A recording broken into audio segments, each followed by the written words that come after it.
Well, we're back, I guess.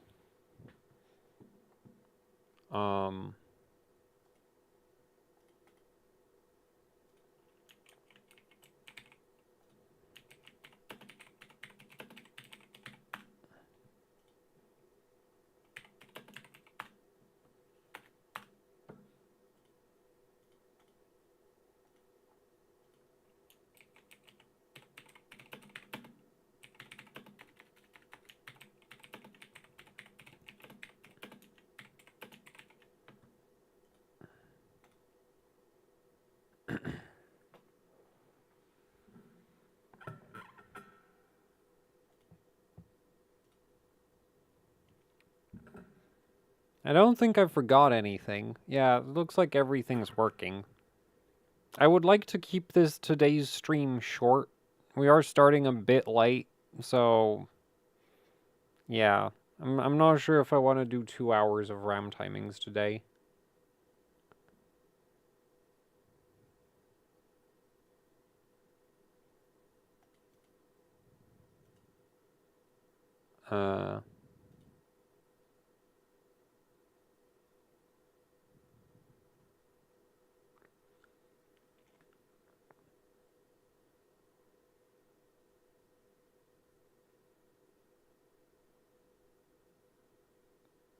Okay, people really need to stop calling me a genius because, like, I know you're all idiots, but that doesn't make me smart. That just means you're stupid.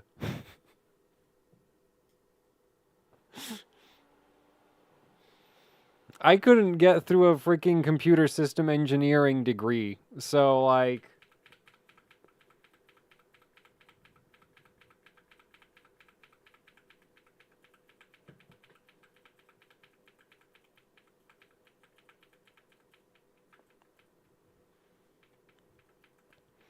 Is 6000 CL36 Corsair A-die? No. Why would you think that that's A-die? Like, if it's 36 flat, then it's Samsung, and if it's 3644, it's Micron. In no universe is CL36 at 6000 Hynix. I think the only manufacturer who makes a Hynix bin of that is Patriot, because they just hate having identifiable memory sticks.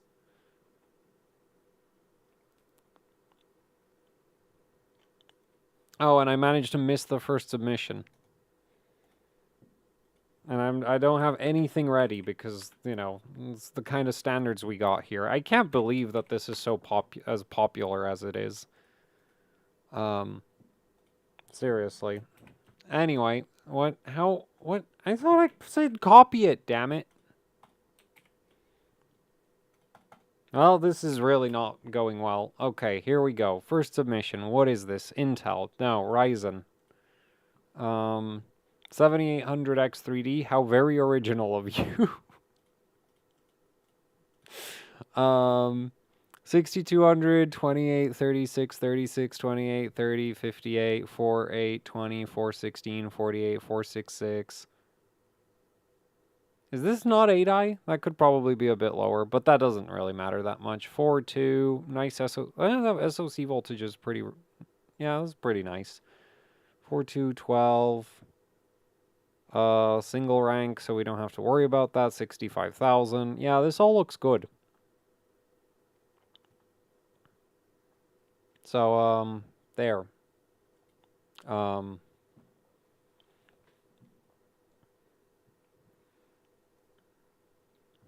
Anyway, I guess next submission then. Because I guess if I guess if I don't want to do a long stream, I may as well like get through as many submissions as possible. Because yeah, there's really nothing to complain about here. This is just good settings. FCLK at 2166, which yep, that makes sense for 6200. Guess the one thing I missed. Am I really that bad at copy pasting things, or did somebody give me a link that doesn't work again? Yeah, I'm pretty sure that link is set to private or something. So let's try the next one. That one works. Which we've got Green Stick Hynix. Wait, what is this? M8 Micron? Oh yeah, Micron. It's got an M on it. See? Apparently I'm a genius. Can't even tell the difference between an M and an H. Anyway, 3800, 18, 23, 23, 22. Oh, Micron H die. Well, I don't know anything about it, but I have, like, as far as I know, everything Micron made after E-die and B-die is just bad for DDR4. It's kind of funny, like, the same thing happened with Samsung. They made B-die, and then everything after that is just worse. Yeah, so primaries look horrendous, but I can't imagine that there's really much you can do about that. Then we've got 4416, so that's good at least. 510, 26. I mean, TWR isn't that important, and there, I guess with this memory, it might not go any lower. TRFC 620. Yep, that is suffering right there. But it's some random Micron chip, so it probably doesn't go any lower than that. 5.5 on the SCLs. Is this even dual rank? No, it's single rank. Yeah, so 4466 doesn't matter. Those are some wacky termination settings.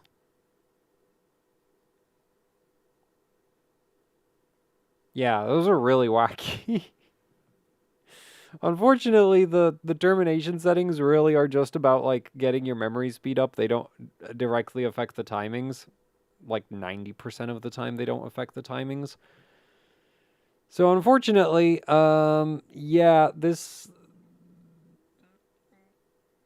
didn't tune all subs or TRFC. TRCD is trash. Yeah. That's kind of to be expected of a lot of DDR4 ICs. Wait, if you didn't tune TRFC, does that mean that's auto TRFC? So maybe it's not that bad on TRFC. I mean, the rest of it, like, the other thing is just, like, the SCLs, and I wouldn't really worry about anything else.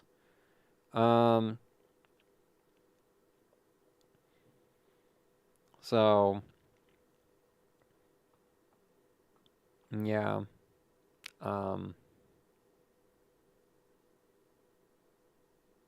Is Crucial RAM bad? Depends on what specific Crucial RAM we're talking about. DDR5, generally yes. DDR4, they have some good kits. Unfortunately, Micron's DDR5 is just not very good. And, like, I think they finally got some memory chips that actually, like, work at 7000, but it's not very consistent about doing it. Is it worth going over 6200 to 7800 2-to-1? Not really, in my opinion. Yeah, like very technically, 7800 is going to be faster than 6200, but not. I don't think it'll be to a noticeable degree. So, like, running 7800 is more just like, to me, that's more about showing off than it is about any real performance gains from that. Especially with how much difficulty it can bring in. Anyway,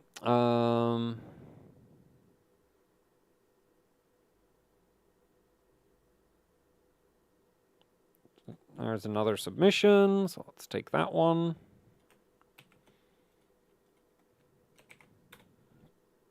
And it doesn't work again. How are you people doing this? I swear you need to set your links public or something. That's, like, my suspicion is, like, the people who post links, because they're in the correct format, and then I copy them, and then I get a 404, and I'm pretty sure the 404 happens if your link is set to private or something. So, like, look into fixing that, I guess. I guess before you send a link, you could check if you can open it in a private tab. Because if you can't open it in a private tab, I definitely won't be able to open it. Anyway, we've got a 5600 running 2033 FCLK. That's cool. I can't comment on, you know, doing that because I've never had it work on any of this. Like, again, I only have two 5000 series CPUs, so not exactly a large sample size, but I've never gotten more than 1900 FCLK working. 16, 12, 20, 18, 35, 56, 44... Micron? No. Wait. What is this? Because it's 16... Is this Hynix? But that TRCD doesn't suck. What? It is Micron. Okay. That is a surprisingly low... Oh, but you are at 4066. Okay, so I guess that kind of makes sense. Does it? I guess it does. Yeah, I mean, I guess part of the issue is that I never really bothered to minimize the TRFC on my Micron sticks because it doesn't get that low. So, yeah, that's all good. And then SCL's at 2.2, and it is single rank, so we don't have to worry about the dual rank timing. So, yeah, this looks good. Yeah, so, like, Micron had some good DDR4. Unfortunately, I'm not aware of them having any good DDR5 yet. Well, voltage to get VT3 stable really depends on, like, motherboard memory, CPU, BIOS version. Like, you're gonna have to give me more details than that. And even then, I'm probably not gonna be able to just instantly fix the issue. Also, depends on what your voltages currently are, because, especially if you're on DDR5, it is very easy to set the voltages too high or too low. And there's not really, like, and there's not really any way of me being able to, like, tell you which you did instantly. What is this? Crucial. M8A1. Oh boy.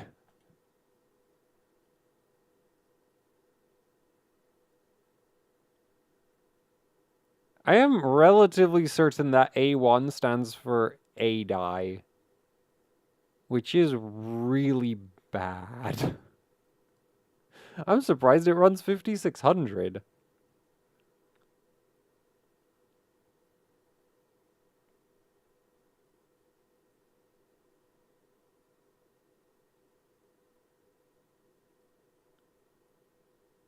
Yeah. Wait, let me look up what this is. Oh, CT16.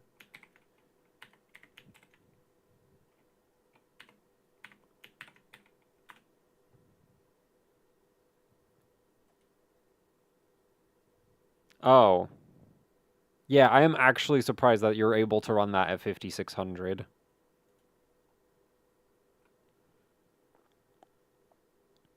Very, very surprised that you're able to run that at 5600. Especially on an AMD system.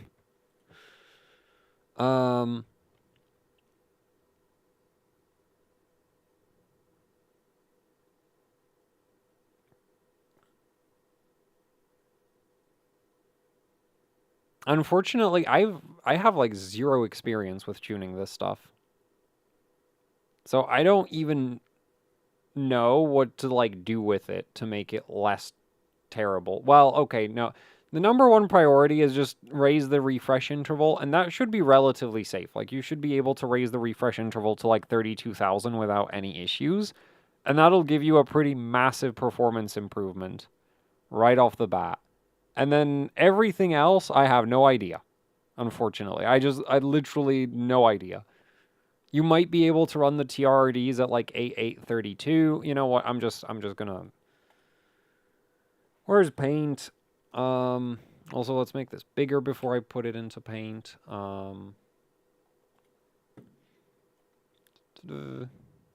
This is very much going to be me guessing at stuff. Like, I have no idea. Like, I don't think I've run Micron on AMD at all.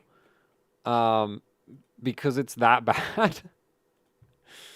But as a guess, I mean, man, lowering, so generally speaking, you really do want to lower this. But Micron does tend to have pretty high TRC limits. So lowering that, like, the good news is this will probably just straight up fail to post if you set it too low. It doesn't, yeah, it doesn't usually cause like weird late errors in stress tests. So I would definitely try to push that down. Then of course refresh interval 32,000. I think there's like no chance that it won't work. Alternatively, you could also try going up to like 65,000 or 50,000. And that should be like that, like 50,000 I still think should be relatively safe in terms of like it's going to work. And you could try 8, 32 WTRs. I think those actually struggle on Micron. Yeah, because Hynix can do these like crazy low. But Micron, I think these actually have some pretty high limits. TRFC, I would just straight up not even try, if I remember correctly. Well, I don't know, but yeah, I like TRFC not like TRFC is really not as important as refresh interval, so I just worry about refresh interval. SCL, I would try set this to 4. Right to right SCL. If I remember correctly, Micron does have weaker right to right. Then again, on AMD, you might be able to set it really low, just because AMD's weird like that about the right operations. Yeah, I would, this is what I'm, like, confident about trying, and actually would say, like, you know, should, like, it'll, like, these will boost the performance a bit. Actually, this will probably boost the performance more than most other adjustments you can do, other than, like, better primaries or higher frequency or something like that. Yeah, so I would do this. This would be like the first thing I would try to do with this, and past that, I don't know. Like, the rest of it's just going to be trial and error, because there's no magic way of calculating what the correct timings are for some random memory chip that, you know, isn't super popular. You might be able to find some forum post somewhere about like tuning Micron setups, but yeah, I've really not done much of that. Anyway, moving on to another submission, because there are now super chats, so this is going great. Oh boy.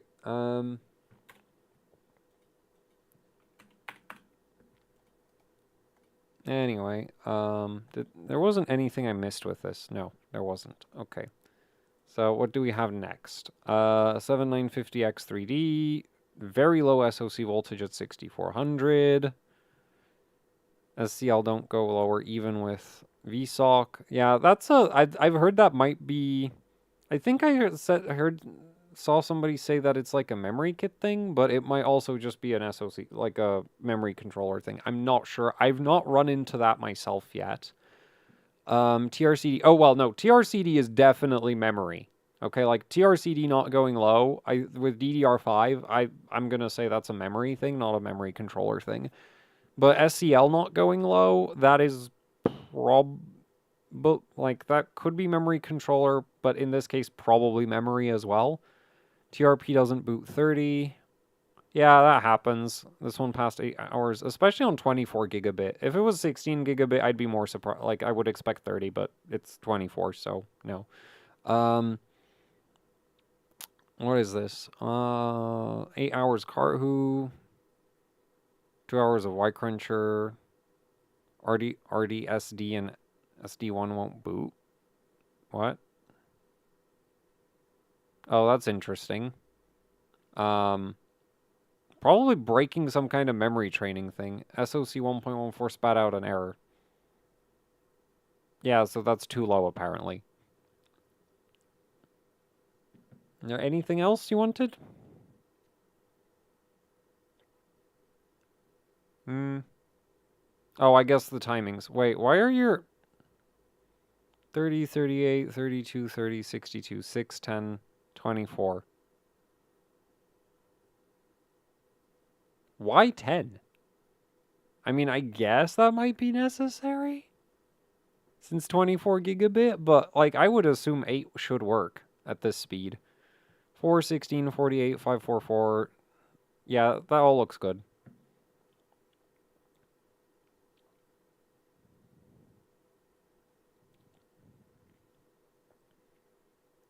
So, where did I leave off? Well, we're screwed. Well, okay, I'm just going to continue on from after the super chat.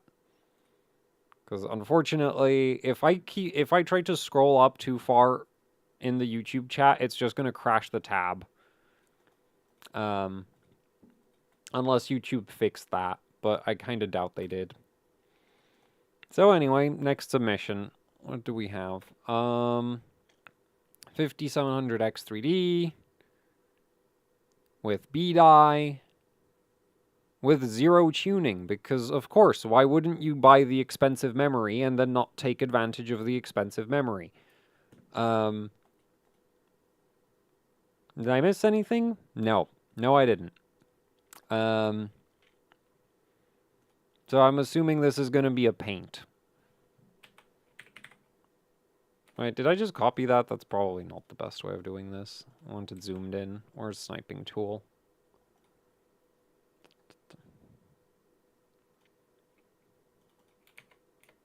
Where's paint? Okay. Generic B-die timings. Here we go. So, oh no, why is it black? Anyway. So, safe option is orange.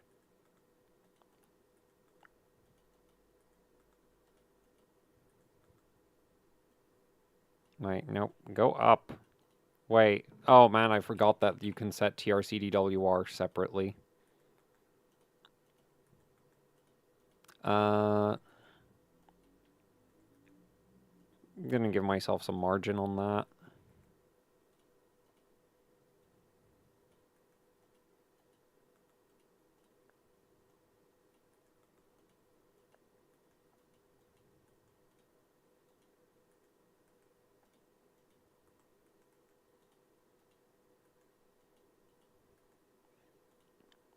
Oh, and this is single rank. Cool. So this is the safe option. And then here's the... Oh, and I guess I could have also included that all of this should be set to 1800. I'm not... Let's see. There we go.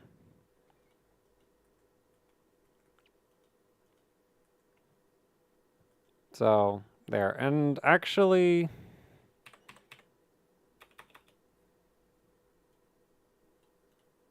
Because, yeah, I'm not sure if that would otherwise work. This should probably... I'd probably just set that to 1.45. Honestly, for the timings I gave you, probably unnecessary, but it just minimizes the chances of this not working. Actually, wait, this is an A320 Asus board. Ah, well, it might have a chance of doing 3600. I mean, 3733. 3600 really shouldn't be a problem. You're also single rank. Yeah, so that really shouldn't be an issue. How do I... Yeah, okay, back to transparent. Now, the faster option, would be... And I would still expect this to work most of the time, but it's just somewhat less likely. I mean, I'm not going to change that.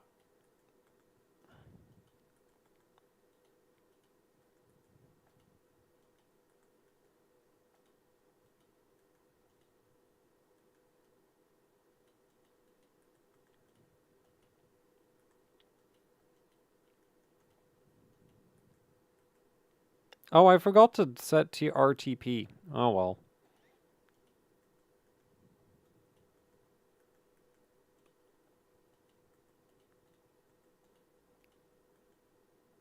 Actually, it's 6, I think. That's like the minimum. There. I guess for the orange option. There's not going to be much of a performance difference between the two. Also, the 3733 setup should work at 1.45. I guess I should have included that that is going to be 1866 for all of these. And you will actually have to manually make sure that it actually runs at 1866, because above 3600, the motherboard is going to want to default to 2-to-1 mode, if I remember correctly. So yeah, anyway, that's generic B-die things for Ryzen. Wait, why do I see this? Wait, oh no. Oh, the YouTube chat stopped scrolling. Oh, lovely. Anyway, next submission.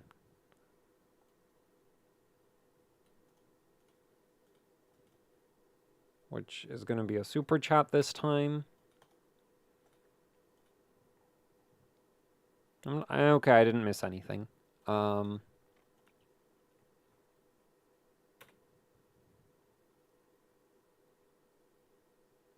It's stable at 3800 CL16. Then why did you send in a 3200 CL14 screenshot? And it crashes at 50 degrees. Well, then get more cooling. Or run looser timings at less voltage. Because B-die basically, like, it's probably TRCD crashing if it's a temperature issue. Oh, wait, what? Oh, no.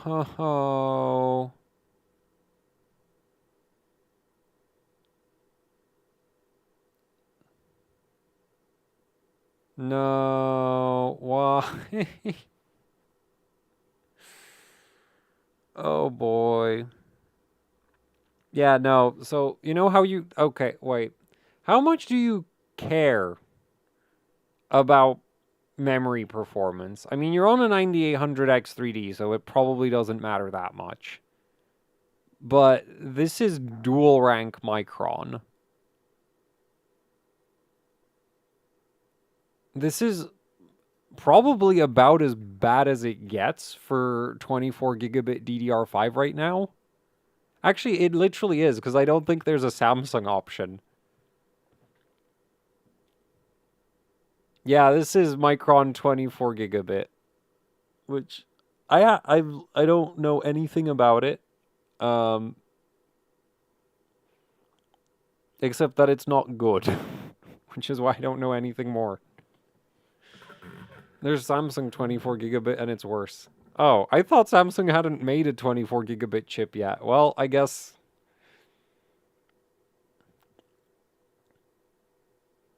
that's kind of that.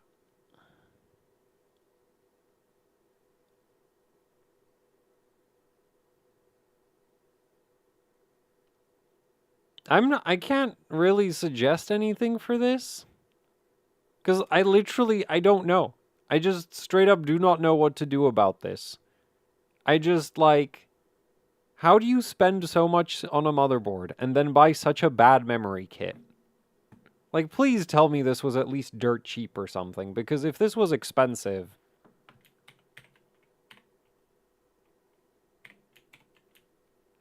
And the funny thing is, like, I've been saying buy Hynix basically forever with DDR5, because Hynix has such a huge lead over all the other memory chips. And then I still get like, I guess like the Crucial brand got revived, and so people think like Micron memory chips stop being horrendous, and it's like, well, they were worse in the past.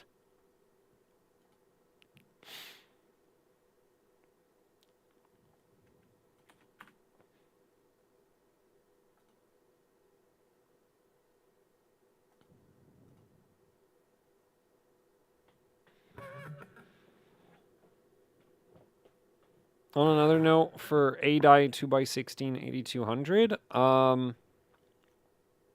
for Intel or AMD? Because for AMD, I would really say you have to, like, I would highly recommend you buy an 8000 Expo kit.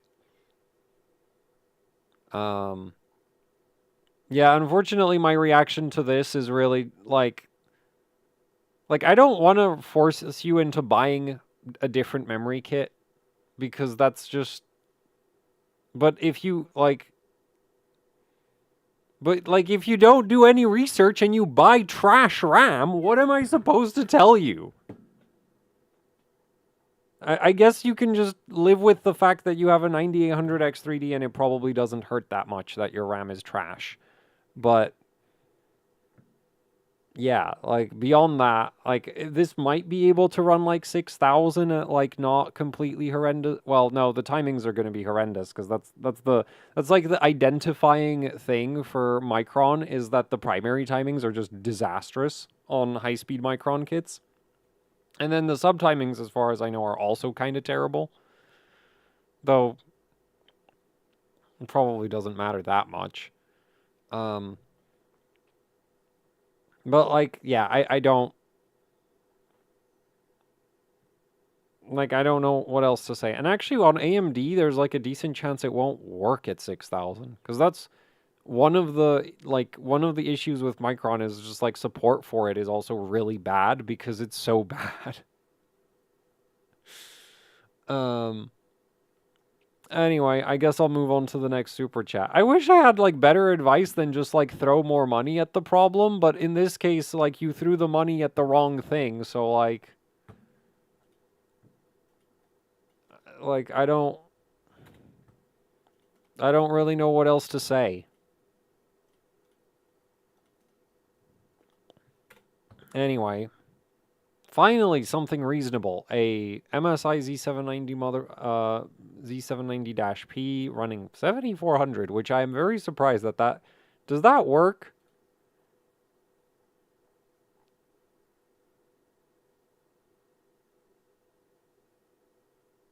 On auto timings for secondaries. Did you stress test this yet? Q2M? Because, like, my main issue with Intel is that it boots everything, and then it's really not stable. Though I guess these timings are so bad that... well, oh no, they are really, really bad. That refresh interval, oh my god. Also that TRD SG. Whoa.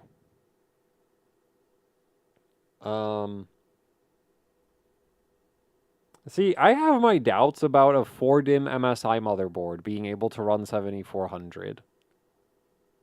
So I am, like, I'm really worried that if I suggest any timings for this, it's just going to immediately break. And so alternatively, what I'm going to do is I am going to suggest timings, but I'm going to suggest them at 6800. And then, like, they're not going to be so tight that they won't work at, like, 7200 or something. The funny thing is, like, a lot of stuff that works at 7200, well, a lot of stuff that works at 6800, it's not, well, they're not going to be completely minimized. Wait, what is this? Is this 24 gigabit or something? Oh, okay, it's 24 gigabit, so that makes it less weird that it works. Because if it was like 16 gigabit, that would be super surprising to me. Anyway, so yeah, like, yeah, okay, we're just gonna go with, like, I would suggest testing this at 6800 first, because I have reasonable confidence that 6800 works with Intel CPUs very consistently. But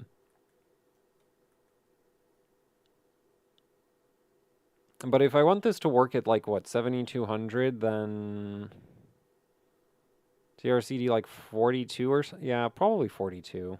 It should be fine. Actually, you can set this really low.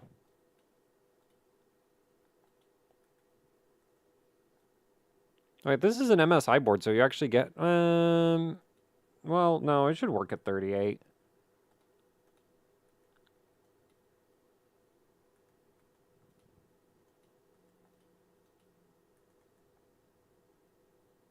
Yeah, I'm gonna err on the side of caution with that one.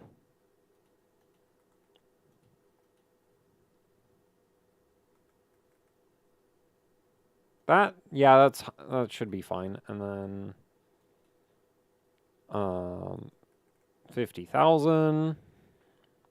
I'm just going to set that like that. And then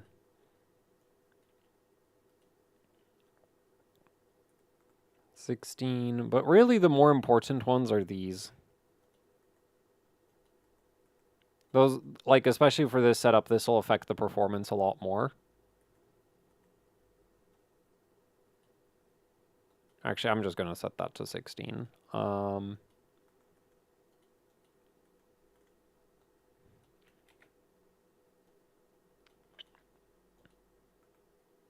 90, 90, and that's it.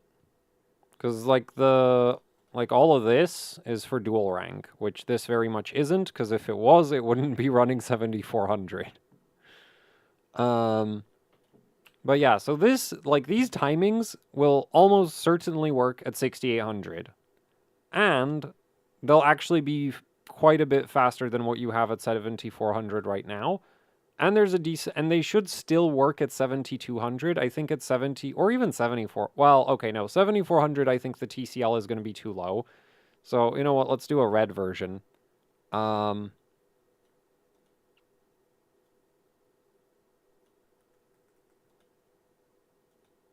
Where it'll be like 36, 44,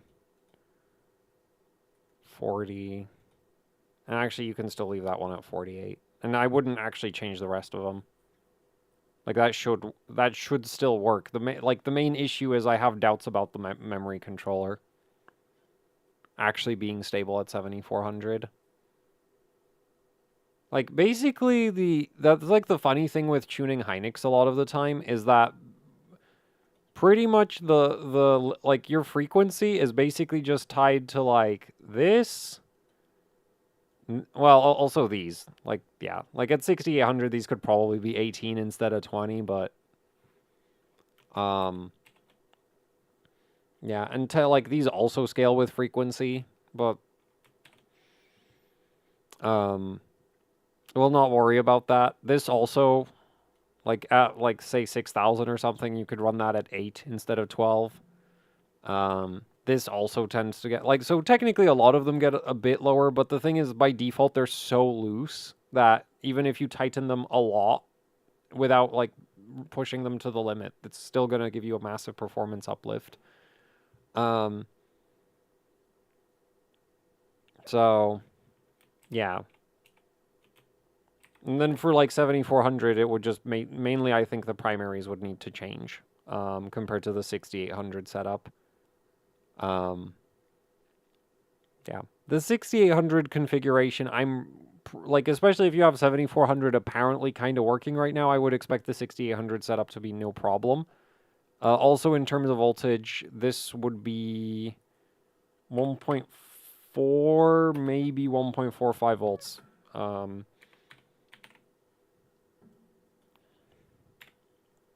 On the memory. Unfortunately for like VDDQ, TX, VDD2, all of that, I don't know. I haven't really tested 4DIMM MSI motherboards. I'd probably let the motherboard figure those out itself. That they kind of do an okay job of it most of the time.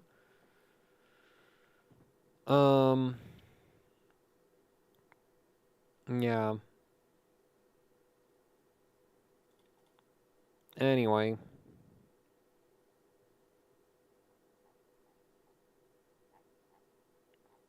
Okay, next super chat.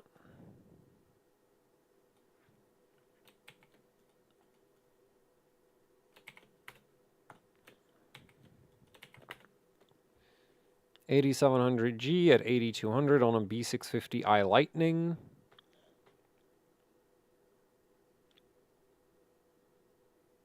What?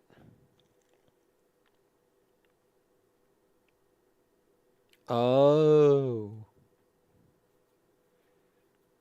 Man, it's pretty funny to see like the exact opposite of what I usually do, where it's like, oh, VDDQ is sky high because it's necessary to get the signal working, but then your VDD is super low because the thermals are horrible.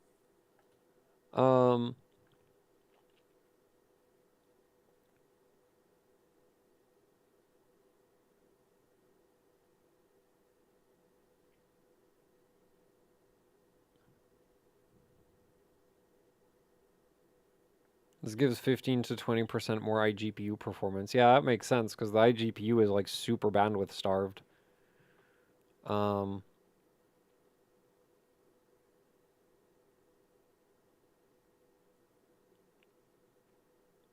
Yeah, this is a very interesting setup. It's cool though. It's like I like to see my theory of like, yeah, the VDD really doesn't affect the memory frequency to be like this. Well, I'm not sure. Maybe there's some memory chips where VDD is actually necessary to run high memory speeds, but in in theory, it shouldn't really be necessary. Because the memory speed is basically just, well, actually, I'm not. Technically, the DRAM core does have like an internal operating frequency, but I think that's almost entirely limited by the actual memory timings in terms of like how long stuff takes to do. So yeah, and that frequency, if I remember correctly, for DDR4, I think it was 1/8 the clock.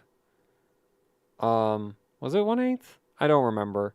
But it's like really low. It's like a couple hundred megahertz. For the actual internal circuitry of the memory chip. It's just the I/O circuitry that's like super fast because the internal circuitry is all parallel and really slow. And then you load up a bunch of real, like, basically it goes from parallel to serial, and then it goes really fast across the data bus. So the low frequency stuff runs off of VDD, and basically the main thing VDD affects is the timings. Interesting that you can run TRP that low.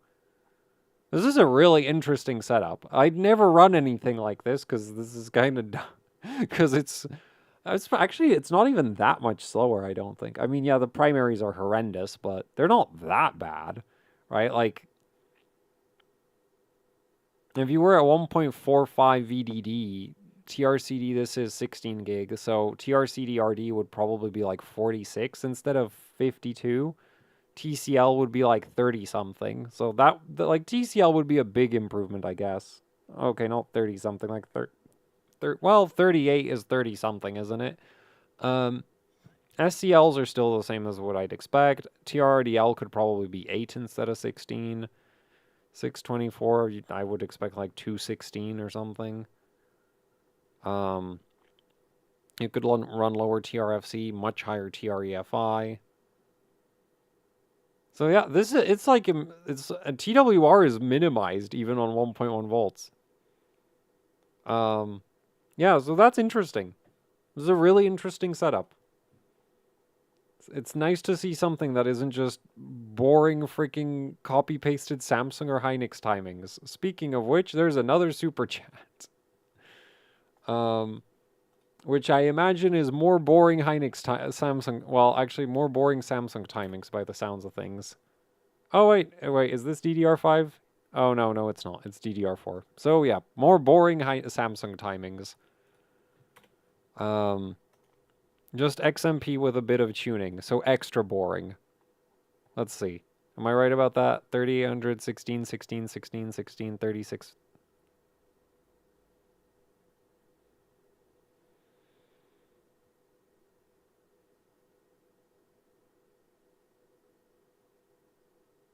Freaking Micron level TRC to settings over here. 4, 6, 16, 4, 12, 16, 300, 4, 4. So that's all fine. 4, 4, 6, 6. So that looks good.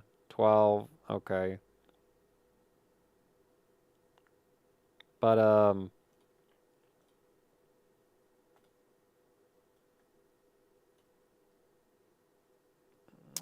where's paint? You know, by this point, I should just leave paint. Oh, well, okay, no, I'm not going to leave it open. So the rest of your timings are actually fine. Very generic, but fine. But, like, this actually is pretty important because this basically controls how quickly the memory can flick from one row to another.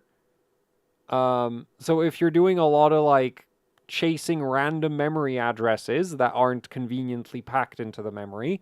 This is very important for that kind of access latency, which is, of course, something that IDA doesn't really measure because IDA is a terrible benchmark. And the fun thing with Samsung B-die, and one of the reasons why it's so much better than everything else, is that it can run really, really low TRC. So, like, this would easily work. And honestly, I would even expect something like 2137 to also work.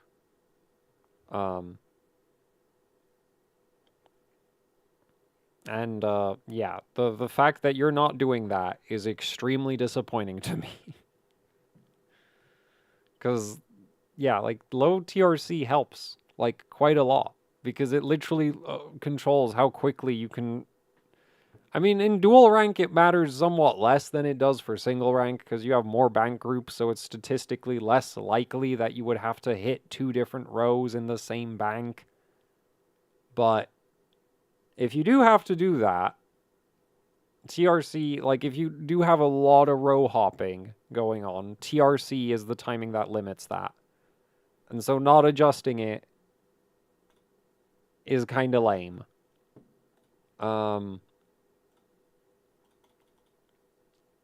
Anyway, there's another super chat. Oh boy, there's a lot of super chats. Oh no.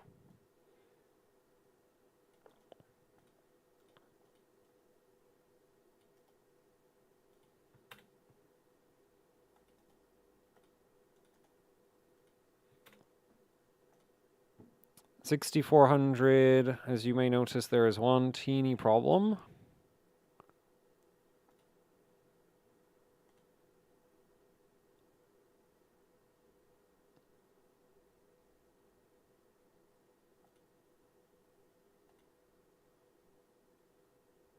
Wait, what? Why would you have to set the refresh interval all the way down to 10,000?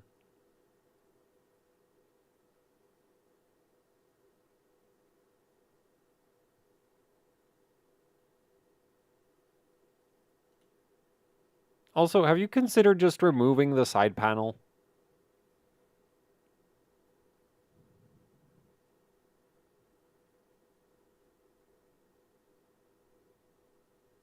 Because that tends to solve the hot GPU problem pretty quickly. Can't have a hot box if it's not a closed box. Which, admittedly, if you have pets or something, that's not ideal, but... Yeah, generally speaking, the fastest way to lower internal case temperatures is to simply not have a closed case. But I'm still surprised that you'd have such issues with going over, like, I'm pretty sure I saw somebody stress test, like, 32 refresh interval at, like, ADC or something. So I don't know why you'd need to drop it so low unless your TRF... Oh. Yeah, it might be because your TRFC is super low.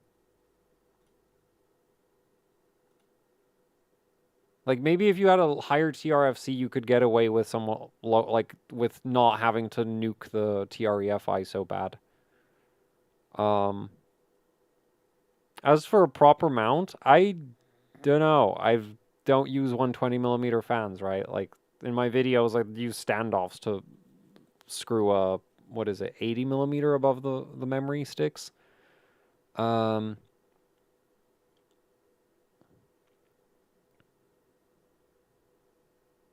So... Yeah, as for the rest of the timings, 32, 37, 37, 33, 27, 60, 4, 8. Man, you really like odd timings. I'm pretty sure that TRAS isn't real. 4, 8, 16, 2, 14, 48, 384. Yeah, that, like, I kind of suspect that TRFC might be part of the issue. Maybe also at high temperatures, TRCD might be getting upset.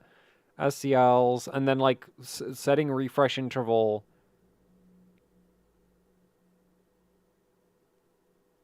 Because setting a really, like, frequent refresh, I guess, could sort of lower the internal temperatures of the memory chips maybe a little bit. and sort of cover up the other instabilities if like the refresh interval gets really, really bad. Anyway, reasonable SoC voltage, and yeah, just get more cooling, I guess. But your timings are fine, so once you fix the cooling issues, I guess, good job. Lower TSTAG. I don't know off the top of my head what TSTAG is, but luckily for you, I do have the DDR5 spec open, so if that is a standard shortcut, it isn't, because of course.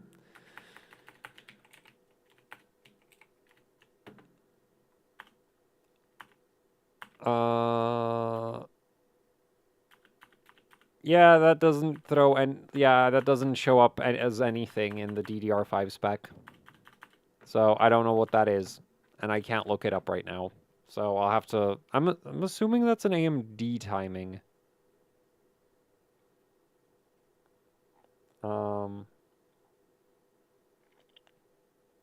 Why can't AMD port the APU memory controller to Zen 5? Because then they'd have to make a new I/O die, and a new I/O die costs money that AMD doesn't want to spend. Because I don't know if you've noticed, but it's not like Intel is being particularly competitive at the moment.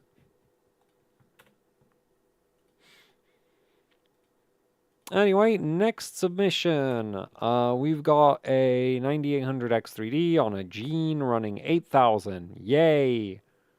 Man, I am really... I am so annoyed that Z890 has so many overclocking boards when the CPUs for Z890 are such a massive flop. Like, Intel has to be paying the motherboard vendors to make OC boards for Z890 because it makes zero sense to me that such a flop of a CPU gets so much motherboard support.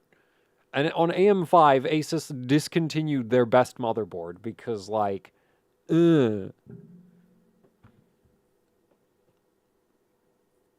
like, I am so extremely annoyed by that. And they still haven't replaced the Gene. Like, I heard there would be a replacement at some point, but it's not here yet, and yet there's a Z890 Apex. Because, you know, your Arrow Lake is still gonna, like, suck less if you just spend $800 on your motherboard. It'll finally catch up to a 14900K.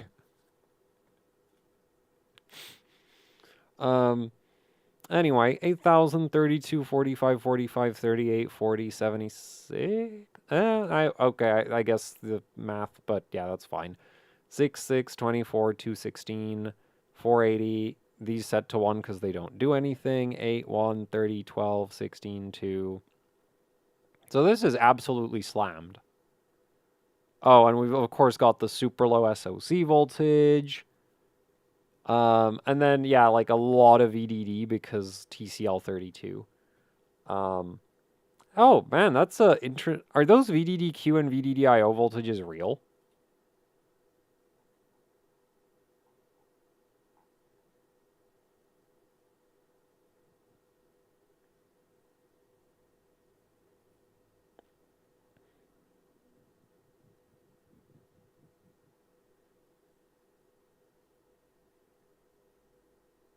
Because that is really interesting for an Asus board to not be running like massive amounts of VDDQ and IO. It could also be just reading 200 millivolts low. 2200 FCLK. For gaming specifically, that's generally not optimal as far as I know. Real 1.63, 1.26. That's cool. Like, personally, for 8000, I would generally recommend synchronizing the FCLK instead of desyncing it, unless you're running something that's very memory bandwidth heavy. Because, yeah, the desync penalty is pretty bad in terms of latency.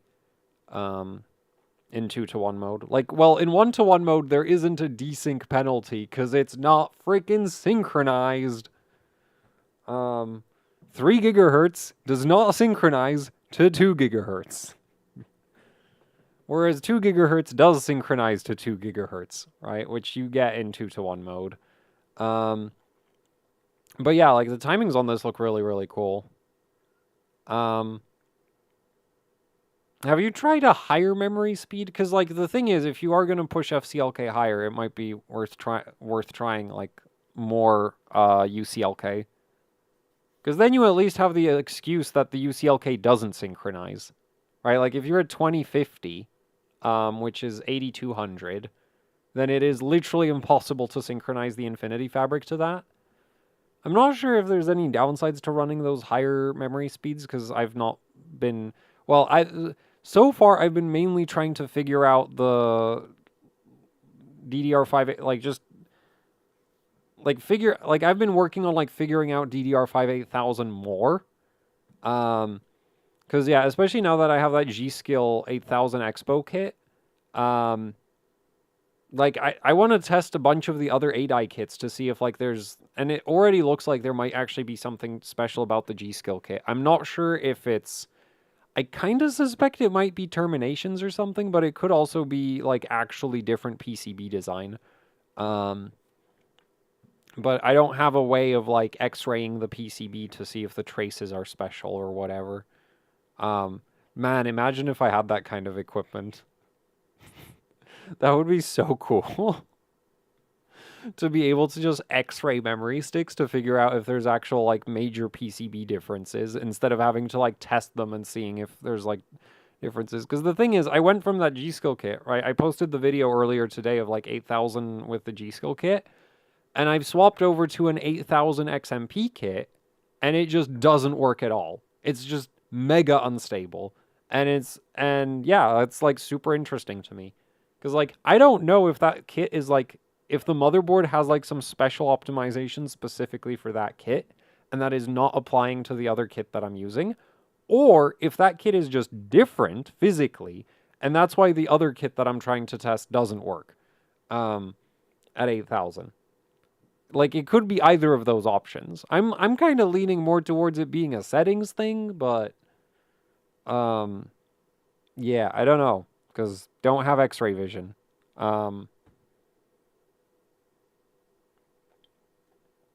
Anyway, there's another super chat, so I'll take a look at that next. Okay, well, at the start of the stream, I said I wanted to keep it to an hour, but I've changed my mind. We can go for 2. So what do we have? A 7500F on an X670E Steel Legend, Hynix A-die, planning to buy a 9800X 3D next year. I would like to know if Proc ODT would make anything better or worse. 6200 C30 is semi-stable, but my CPU needs 1.3 SoC for 2060 IF. Thus I focused on tight 6000. 6400 also boots, but the Infinity Fabric makes it super unstable. So the thing is, 6400, if you get it stable literally with any Infinity Fabric speed, like, even if you get it working at like 2000 Infinity Fabric, it's gonna be way faster than 6000, 2000. Because this isn't synchronized. Right? Like, this just isn't synchronized. It's never going to be synchronized. There's a very slight latency benefit to the 2 to 3 ratio because the buffer can be sort of, like, the access of the buffer can be optimized a little bit around that. But it is fundamentally not synchronized. The data comes in from the memory controller, sits in, like, temporary storage, and then the Infinity Fabric picks it up when it gets around to it. It doesn't just directly hand off from the memory controller. And so the end result of that is that you're basically always better off just pushing UCLK as high as possible, regardless of what your Infinity Fabric speed is, because the Infinity Fabric is so freaking slow. Or actually, I think it might be like an inefficiency in AMD's memory controller, or like the whole memory system is just kind of weird, but it scales with UCLK more than FCLK. So that's why in like I did a video where, you know, going over like general Ryzen stuff, and I said like always push memory speed first. Like in 1-to-1 mode, you want as much memory speed and then worry about the FCLK after that. Because 6200 with 2000 FCLK is just faster than 6000 with 2000 FCLK. And then if you run like 6200 with 2066 or 2033, it's going to be even more faster, right? You don't need the high FCLK isn't a requirement. It's just like an added bonus. And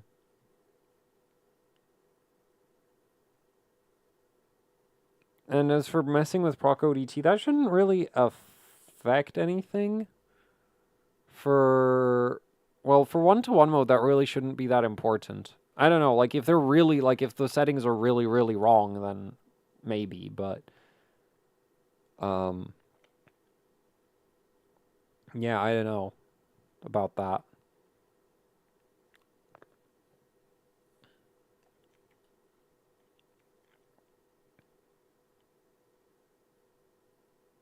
But I would really, like, I would expect 6200 CL30, if you get it stable, even with like 2033 Infinity Fabric, to just be faster than this.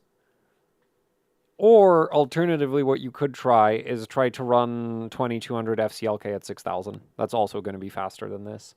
Because again, it doesn't synchronize. Though, it sounds like your Infinity Fabric might kind of suck. So, I guess that's not an option.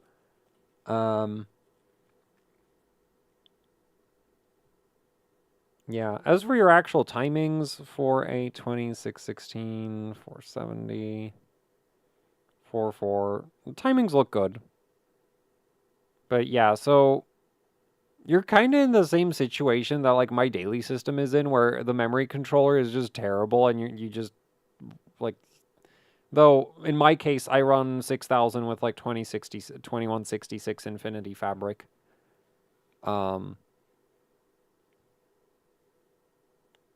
So yeah, do you really like? I find it really weird that you would need more SoC voltage for high FCLK. Well, I wouldn't find it weird from the perspective of like, as you raise FCLK, the memory controller gets less and less bottlenecked, and then you need more SoC voltage to keep it stable. So I would, but I don't know, have you tried like really high FCLK at 6000? Because that would be faster. And it shouldn't need more SoC voltage.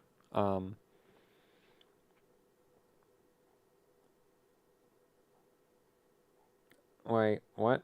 Oh no, the chat just skipped. Oh, okay. There's another super chat. From, I believe, our channel's only member. Yep, looks like it. So I'll take a look at that next, because I think I've shared enough of my thoughts on this setup here. Anyway, what do we have here? Minus 36 all-core, using it for today, no issues so far, but I have instant VT3 coefficient too large. OCCT, no errors. Well, I guess that's one point against OCCT being a good test. Minus 20, don't get any errors in VT3. If your computer ever randomly turns off for no reason, it's because of your curve optimizer being unstable.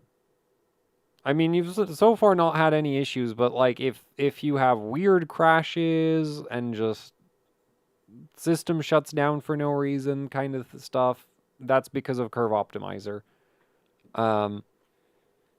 Because the Ryzen CPU cores, they don't deal with crashes well.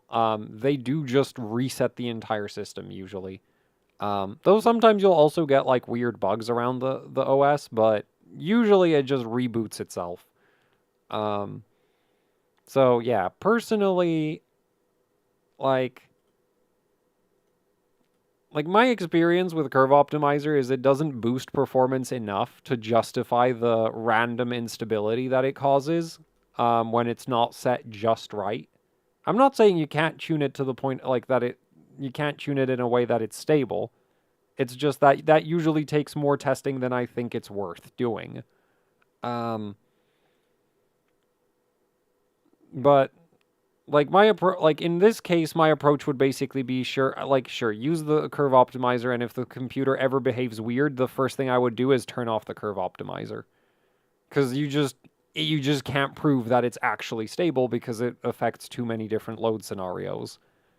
Like you can't, yeah. Like if there was like an official curve optimizer stress testing tool that like tests every possible load scenario on the chip, then I would not hate it so much. But as it is, like I would guess the reason why the CPUs come from the factory with so much voltage margin is because even AMD can't be bothered to test it to that degree. It's just not worth it to figure out if it's stable at everything from 1% load to 100% load. Anyway, the timings we got 6200, 30, 38, 34, 30, 68, 88, 24, 414, 42, and then 6688. Yeah, this all looks good.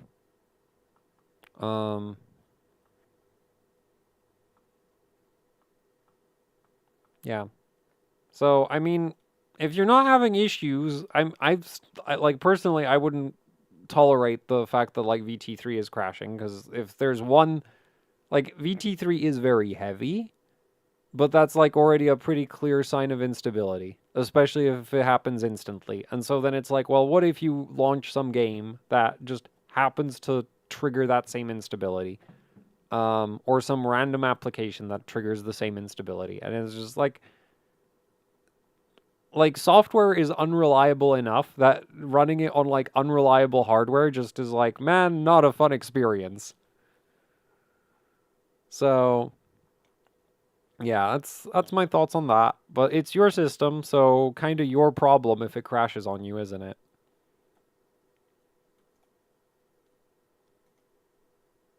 And my YouTube tab crashed. Oh wait, nope, it just about survived. I managed to copy it the next super chat. Though I'm pretty sure it's gonna crash any moment.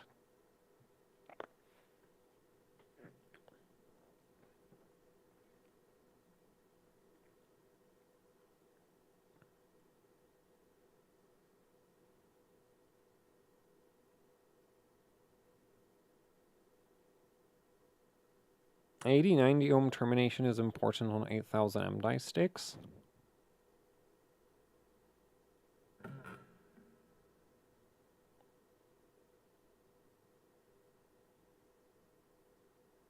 Mobile? I don't do anything mobile. I don't even know what the mobile Ryzen CPUs are. So I'm kind of useless for that. And 480 pull down. I'm pretty sure pull down is defaulting to high Z right now on a lot of boards.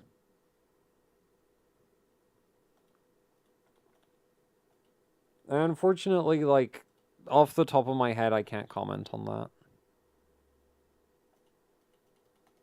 Anyway, let's take a look at this next super chat. Oh, I did paste that. Oh no.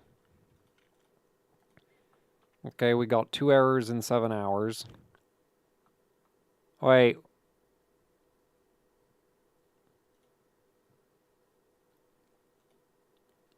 This has been daily for 6 months.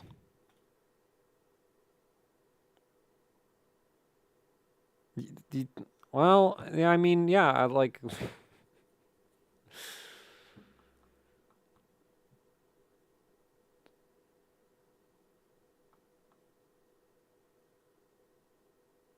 I'm not too surprised that you were able to daily this for 6 months. What voltage is this at? 1.66. Alright, so... CPU seems to handle 6600, but not 2200 FCLK. Yeah, I guess that does kind of make sense.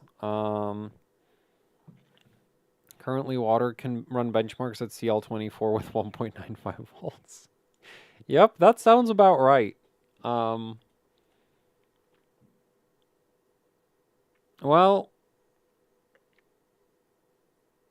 Unfortunately, I don't really have a...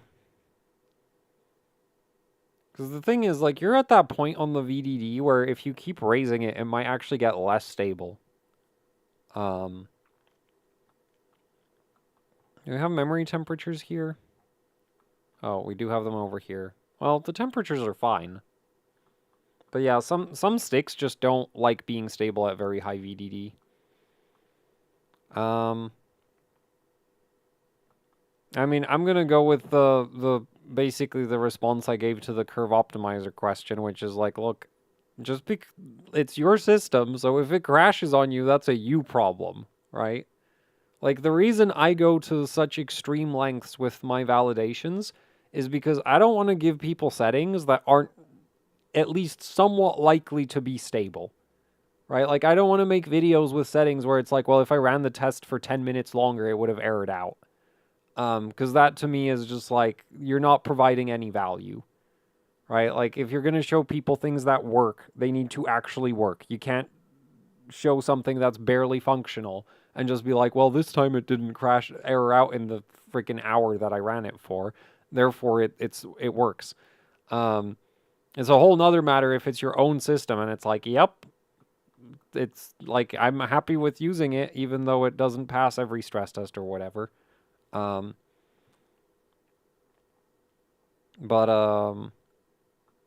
I'm not really sure why this would be having issues. Other than, like, the cast latency. Maybe SoC voltage? But if the chip runs 6600, then the SoC voltage is probably plenty for 6400. Yeah, I don't really know what else to say for this. Bumped voltage 0.1. Wait, which voltage? Oh, I guess memory?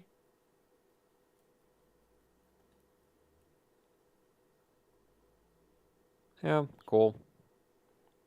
Like, the timings are good, and, like, I don't really critique people on stability, because, like, especially for screenshots, that's just, you know, not, like, it's not really... Like, I don't, like, it's your system, so I don't really care that much if you have problems. So, like, if you're happy with it, then like, good for you. Anyway, next setup. Ooh, we've got a 7800X on a HDV running 7800.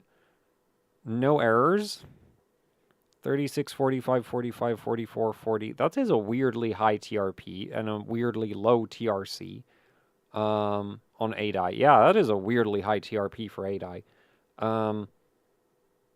Like, this is, like, what I find especially weird about this is, like, you evidently tried to lower it, but why only one tick below TRCD?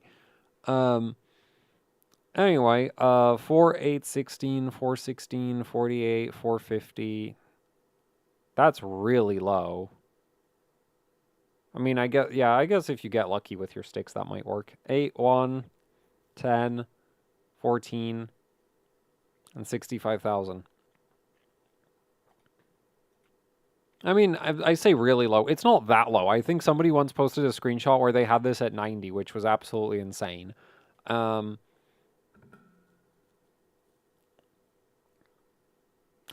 Aries 8 didn't suck at the end.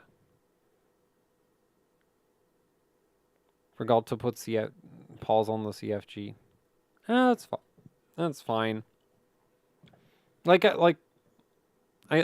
not gonna, like, the stability testing that you run is, like, that's more for you, because it's your computer, right? So it's like, if you stress test it badly, and then you get a bunch of blue screens and crashing, and your teammates hate you because you play a team game and you keep getting kicked out of the match because your system keeps dying, that's a you problem.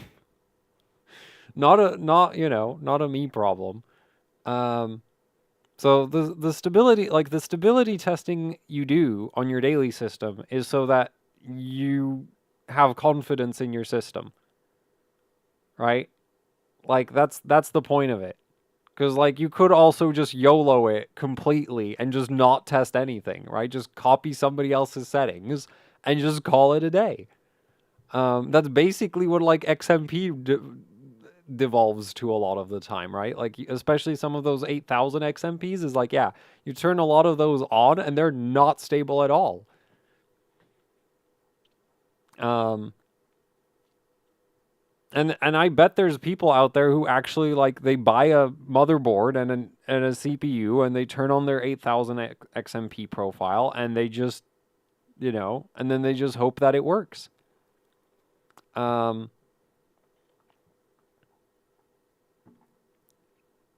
So yeah, I mean, Expo can also be in that same situation, but I unfortunately don't have like a bunch of well, until very recently, I didn't have any crazy high Expo kits, so can't judge that. Whereas I do have quite a few XMP memory kits, where it's like I turn on the XMP and it does not work, as in it isn't stable. I don't mean it doesn't post. It unfortunately very much does post most of the time. But yeah, the settings on this look cool. I really need to get around retesting the HDV. Because yeah, I never got 8000 to work on it. And I do, like, well, we'll see. But unfortunately, it's not a priority because I have an X870 Taichi. Like, I'd like to test sort of, I guess, more mainstream boards first, because the HDV, like, while it's great and it's super cheap, it is kind of lacking in certain feature departments. Like, it's MATX, so there's like no PCIe slots, there's no postcode, there's not that many USB ports. So yeah. Anyway, that's cool. And I think my YouTube chat died. Yep, it did. Lovely.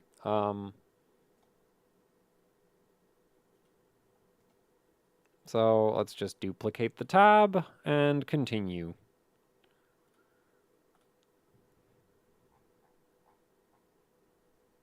And I've completely lost track of where I was. Oh no, okay. Oh no. Viewer activity. I am probably very far behind. Oh, actually it's not that bad.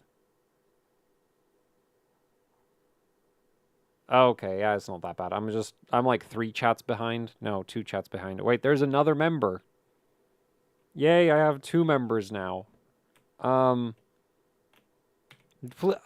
the way, the memberships are not the most cost-effective way of supporting the channel. That would be the Patreon.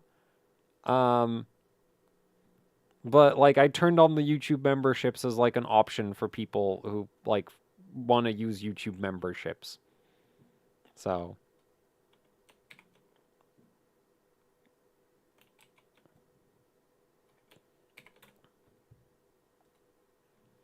why didn't that work? What did I botch this time? Oh, I copied too much stuff.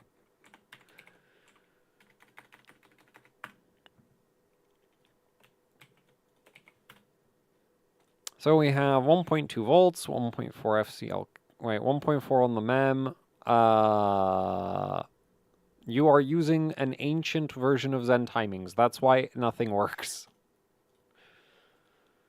Anyway, we've got 6,000, 28, 36, 36, 30, 48, 78, 8, 12, 32, 96 gigs, 416, 48, 1.2 SoC. So potato CPU sounds like 384. Wait, no, not 384, 480. 4, 4, 26, 12, 16, and then 6, 6, 8, 8, 65,000. This all looks good in terms of timings, yeah.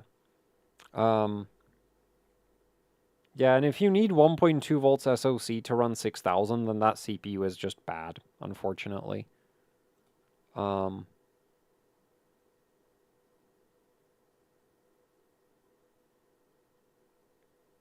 Yeah. I don't really have anything else to say about it. Timings are good. CPU seems like if that is the minimum SoC voltage for this to work, then yeah, that CPU is horrendous. Though you might want to try higher FCLK. Cuz like I've yet to see a chip where like 2100 doesn't work. In fact, 2100 works with such regularity that Asus motherboards default to 2100 FCLK for X870.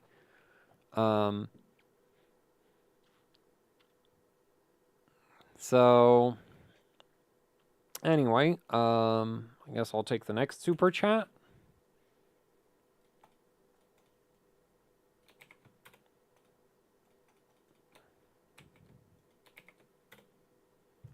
And we've got 7,000, 36, 46, 46, 44, 10, 8. Sorry about that. Anyway, so this is 24 gigabit M-die. But yeah, 46, 44, 2T, 10, 8, 600, 65,000, 51, 11 RTP, 30. So that's 12. That's like a weird thing that MemTweakit does. Or 10. It's 10, 12 or 10, because MemTweakit, for some reason, like, there's a timing in MemTweakit that just gets 1, like, is -1. Actually, maybe that's 2 TWR. I don't remember. Doesn't matter that much. TFall 32, TCK 10, 16, 8, 20, 20, 16, 8, 58, 46. Yeah, that all looks good. And I'm assuming this is single rank, right? Yeah.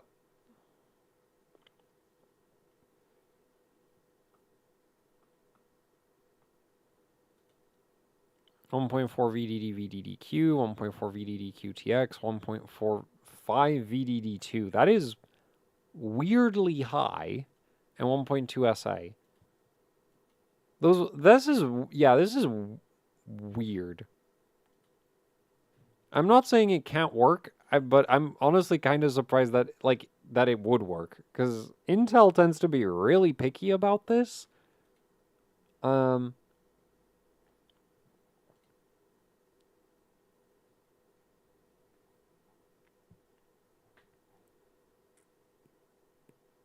Members get emojis. Yeah, you do. I guess that is one upside to being a member.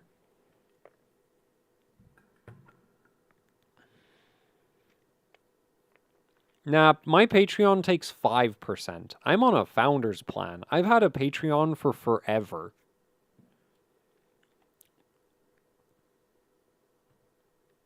So, yeah, though technically I think there's even cheaper options than Patreon for supporting creators. I just haven't expanded to that yet. So, yeah, my video descriptions are going to be amazing, because there's just going to be links to all the different support platforms. I kind of hate how Patreon, the one thing I really don't like about Patreon is how they keep sending me emails about oh, you need to do more to monetize. And it's just like, man, I don't want to annoy my freaking audience with random garbage to try squeeze more money out of them. And the thing is, the reason they send me those emails is because evidently Patreon isn't profitable enough. And it's just you are literally basically just a payment processor. I don't know how this is so difficult for you. You just combine transactions and skim a little bit off the top. How is this not a profitable business model? What the hell did you do?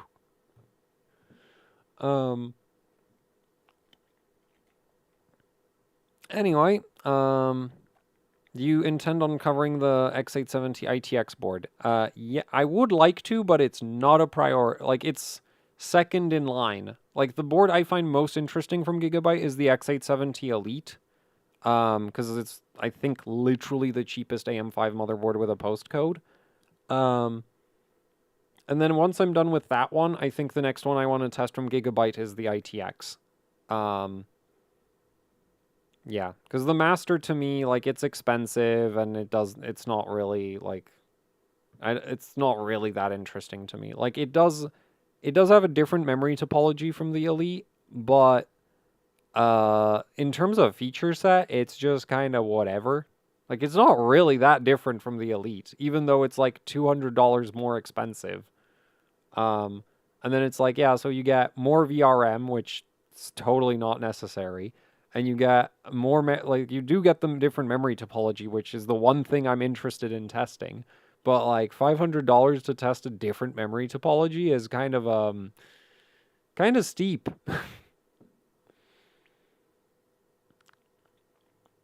Anyway, there's one more super chat, so we'll take a look at that one, and then I'll do some free submissions, and yeah.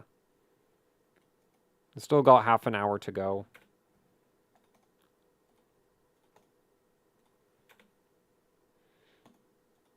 Wait, oops. I have 6400 CL32 dual rank Hynix 8i kit. I'm running my kit at 6200 CL31 to 1. My SoC is 1.25. Under that, I'm getting random freezes. Is it related to dual rank? No. In my experience, dual rank really doesn't affect the SoC voltage requirements for 1-to-1 mode. Or, like, it maybe a little bit, but, like, it's really... like, not really.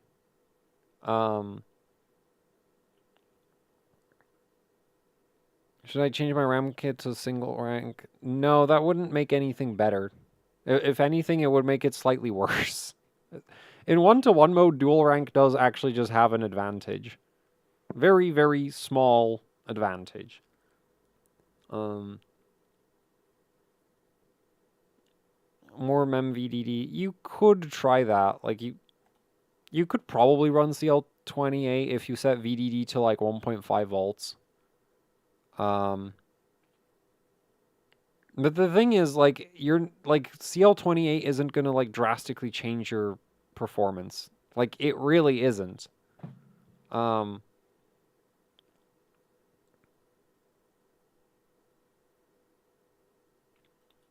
Like, yeah, like, there's a lot of memory settings, but there's not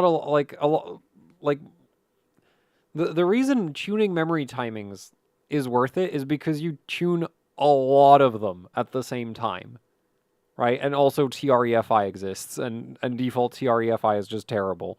But when you get to, like, once you've tuned basically every timing, adjusting TCL by 2 ticks, unfortunately, really doesn't do very much.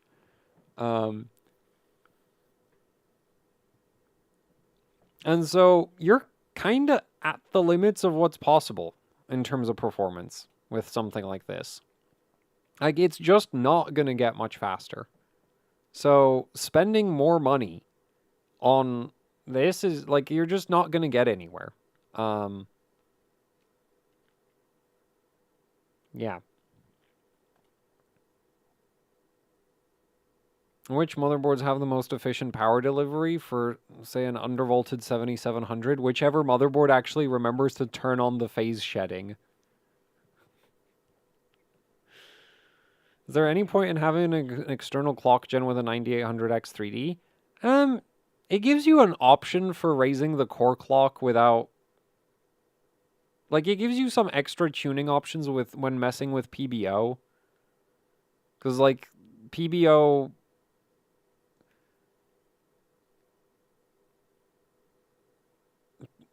is a bit weird about how it, like, with ECLK, you can basically force the CPU into higher clock speeds. Whereas with PBO, you're, like, trying to coax it into, like, hey, could you please maybe boost more? With ECLK, it's literally, I want 10% more clock speed. And then it crashes because it runs 10% faster and it can't do that. But, So ECLK is cool because it gives you this, like, really nice brute force method of forcing the CPU to run faster. Its actual real-world utility is extremely limited. But I've used ECLK even with, like, a 7950X because of the fact that you can just force higher clock speeds. And so, yeah. That's kind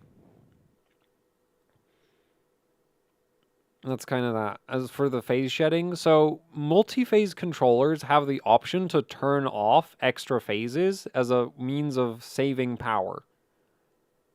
Most motherboards don't bother implementing that at all. It's kind of common on GPUs, but motherboards, in my experience, they boot up with all phases running and then they never turn them off because it's not a laptop. And so saving the fraction of a watt per power stage that running the power stage costs you is just not a thing that motherboard manufacturers really care about. Why doesn't Mobile Ryzen? I don't know if Mobile Ryzen doesn't care about high memory speeds. I don't know anything about it. I literally don't even know what a Mobile Ryzen is called. Yeah, phase shedding. And it's general, like on GPUs, it's very common. Like NVIDIA GPUs will even turn off memory phases at idle. But motherboards, they don't turn off anything ever because programming that functionality into the voltage regulator is like extra work. And it also require it would just require a whole bunch of extra design considerations, and so it's like nobody ever really does that as far as I know. Like I usually don't have to like worry about, like, if I'm trying to check how many phases are running on a motherboard, I don't really have to worry about is it in the correct power state or something, because you can just measure it whenever and all of them are active. I don't think I've ever run into a motherboard actually actively putting any phases to sleep. GPUs, yes. Motherboards, no.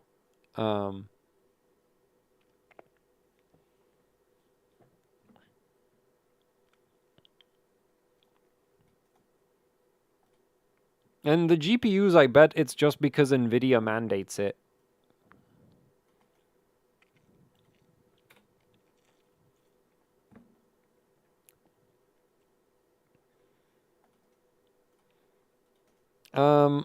Really? You used a super chat for this? I have this kit with a 9700K on a Z390i Strix for my mom, but I haven't tried OCing this kit.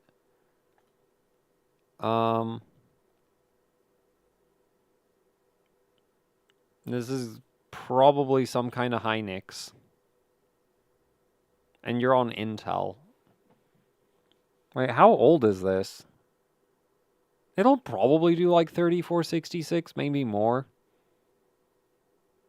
Actually, wait, no, this is Kingston. It could also be... Wait, no. At 331618, there's no way it's Micron.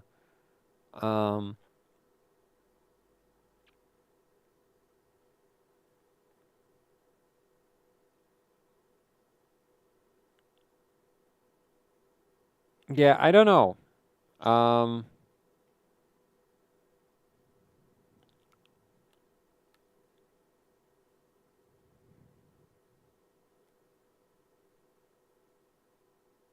Wait, why do you have TRAS as 50? Oh, I guess it might be... Wait, 54? On a 161818 kit? What? Why? I'd expect it to be like, I don't know. Wait, why is your TRP at 23? Your XMP profile is literally lower than whatever you wrote up here.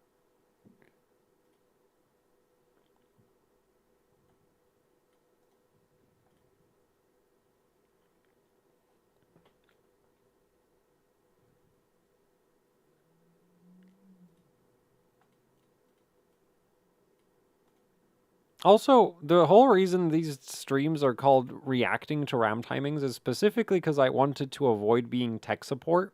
Because being tech support for people involves getting sent useless information and then trying to help them. My favorite example of this is the emails of, my GPU doesn't put out an image. And it's like, could you help me repair it? And it's like, well... Have you considered the fact that basically anything going wrong with the GPU is going to make it not put out an image? What am I, like, how am I supposed to know what's wrong with it? And this is basically that.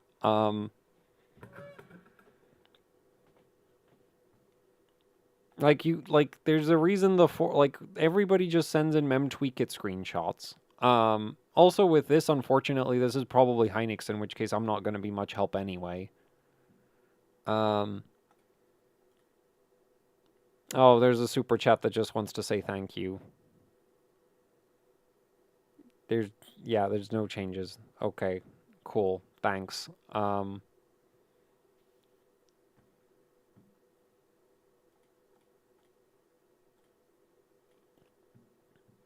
Anyway, let's grab some more submissions.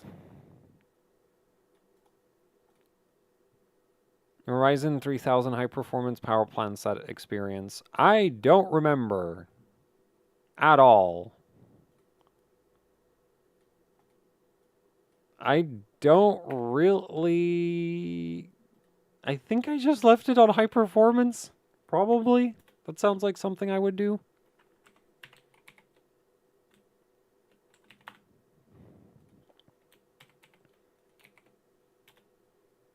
Like, Windows power plans are one of those things that I forget about until I'm trying to get a better score in some benchmark, and then I change it, and then it doesn't do anything anyway.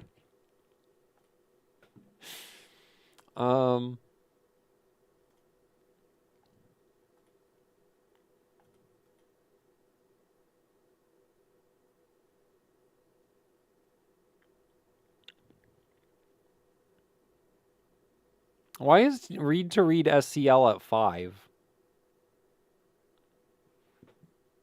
Actually, this all looks kind of weird. Like, what is that WTRS? Why is it so loose? And that TRFC.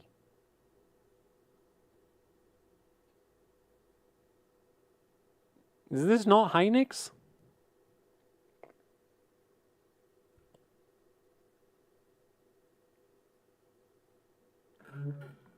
Don't know what to do now. Well, that 7 could be a 4, or even a 2, and that SCL5 could be a 4. The right-to-right SCL could be a 4. It's single rank, so we don't have to worry about the rest. And the TRFC could be like 440 or 420 instead of 576. Not that that's going to make a huge difference to the performance, but like it could be a lot lower. Yeah. So that's basically the only suggestions I have for this. Because yeah, like beyond that, there's not really much you can change. Best advice to OC your mom's computer, don't. Yeah, your mom won't appreciate the random blue screens.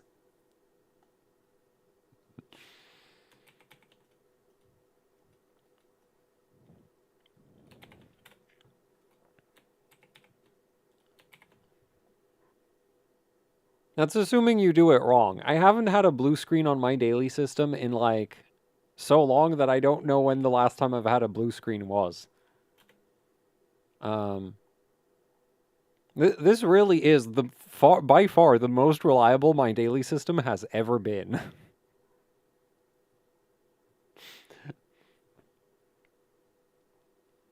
It's also kind of the most boring it's ever been because it's like a 7800X 3D.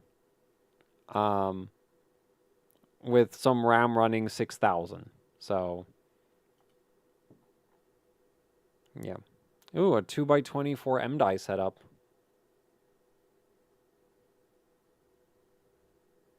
Hold on, X870E-E, 38, 48, 48, 48, 88, 100, 8, 12, 32. Okay, that makes sense. 4, 16, 48, 666. 8, 8, 16, 26. Yeah, that looks good in terms of timings. SOC, that's a lot of SOC voltage for this.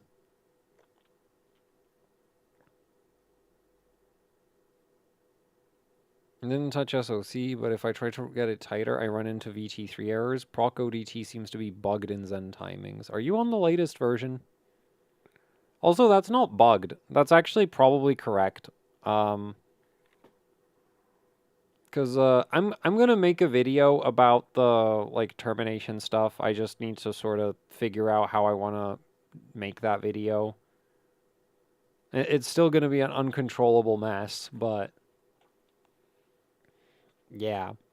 And unfortunately, that video isn't really going to be helpful with tuning the time, like settings directly. It's more going to be it's going to be explanation of like what they do, why they exist, and unfortunately, like completely unhelpful in the department of how do you set them up. Because in the department of how do you set them up, you run into the issue of like, well, you can't actually directly observe the effects of changing the ODTs or the drive strengths. So the problem you run into is you basically don't know what they do.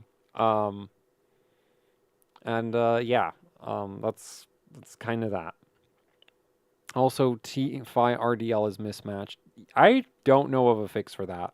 In 2-to-1 mode, that just seems to be a permanent thing above like a certain speed. Yeah. Oh, and my YouTube tab crashed. Yay! It finally ran out of live chat memory, I guess. Oh man, I reloaded it and the chat is just like gibberish now. Oh no. Okay, let's just duplicate it. Fix, please. Yeah, it's fixed now. Um,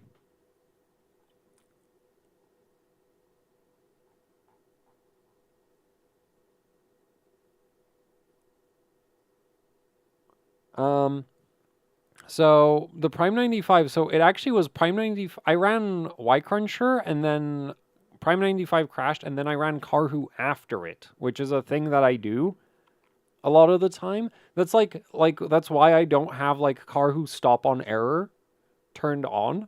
Because, like, I want to know if it's, like, a little unstable or really unstable. So what happened is I ran 3 hours of Y-Cruncher, and then I think I ran, like, I think it was a couple hours of Prime 95. Not, like, 10. It wasn't double digits. I think it was low single digits, maybe an... Actually, I don't think it was even an hour. It was, like if I remember correctly, I was surprised at how quickly it happened. And I was like, oh, maybe it's like a memory temperature thing. I'm going to run Karhu because Karhu runs the memory the hottest out of all of those tests. And then I went to sleep and I wake up and Karhu's just fine. But yeah, there was like one core that errored out in like a couple minutes. I should have probably taken a screenshot of that.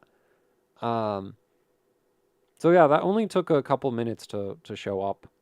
I would still say that, like, because I remember also running into Prime 95 resetting the system at like 3 hours or something. So I would run it for a couple hours at a minimum. Maybe, like, you could maybe even replace VT3 with it. Maybe. I'm not, like, 100% certain about that yet, but yeah.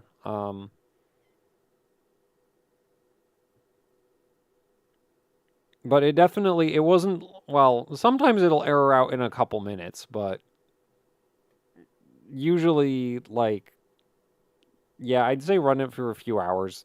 I don't think I've seen it. I mean, I haven't done like a 24-hour Prime 95 run. I think I did one that was 16 in a video, maybe. I don't remember. Um, but yeah, so something like that.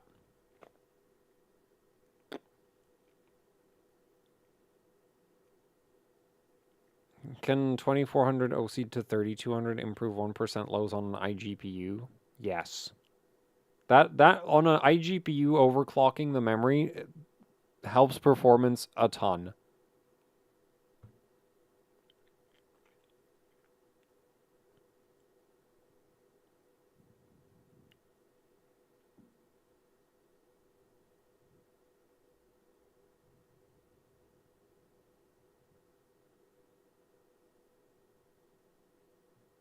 Oh, GTX 1650. I don't know. Oh, you mean a dedicated GPU? Oh wait, that's a 3300X. No, that should still help a lot because those have like a horrible Infinity fabric. Yeah, those have an absolutely horrendous Infinity fabric. Higher FCLK. For 8000, I'd leave it synchronized. If I were you.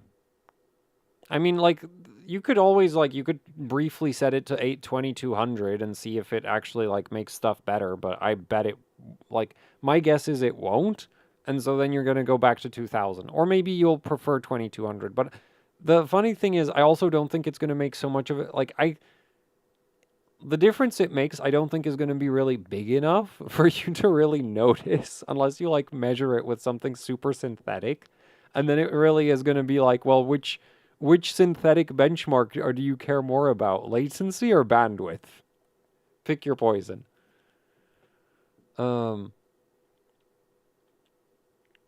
Just picked up 64 gigs of 6030 4040 RAM that's Expo compatible. Okay. Do you not, like, read the spec sheet for the products that you buy before you buy them? What do you mean, apparently? Doesn't it say on the website?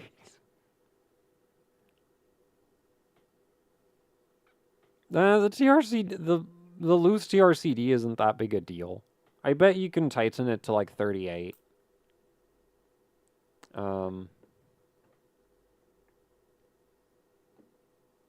If you're 2 hours into large FFTs, you're probably gonna be okay. What can I do? No, don't change the proc ODT. This is fine.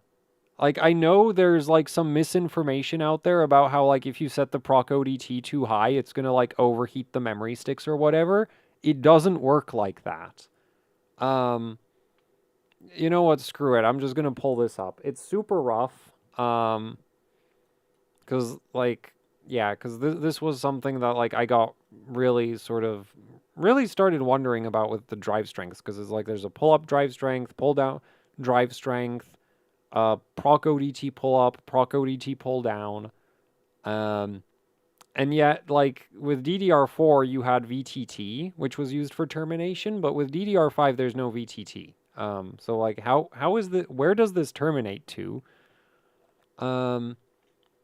Anyway, where's paint? And yeah, so I've been looking into this, because, yeah, what? Wait, why is that not available? Oh, it's from the USB. Wait, why is that pinned then? Whatever. No.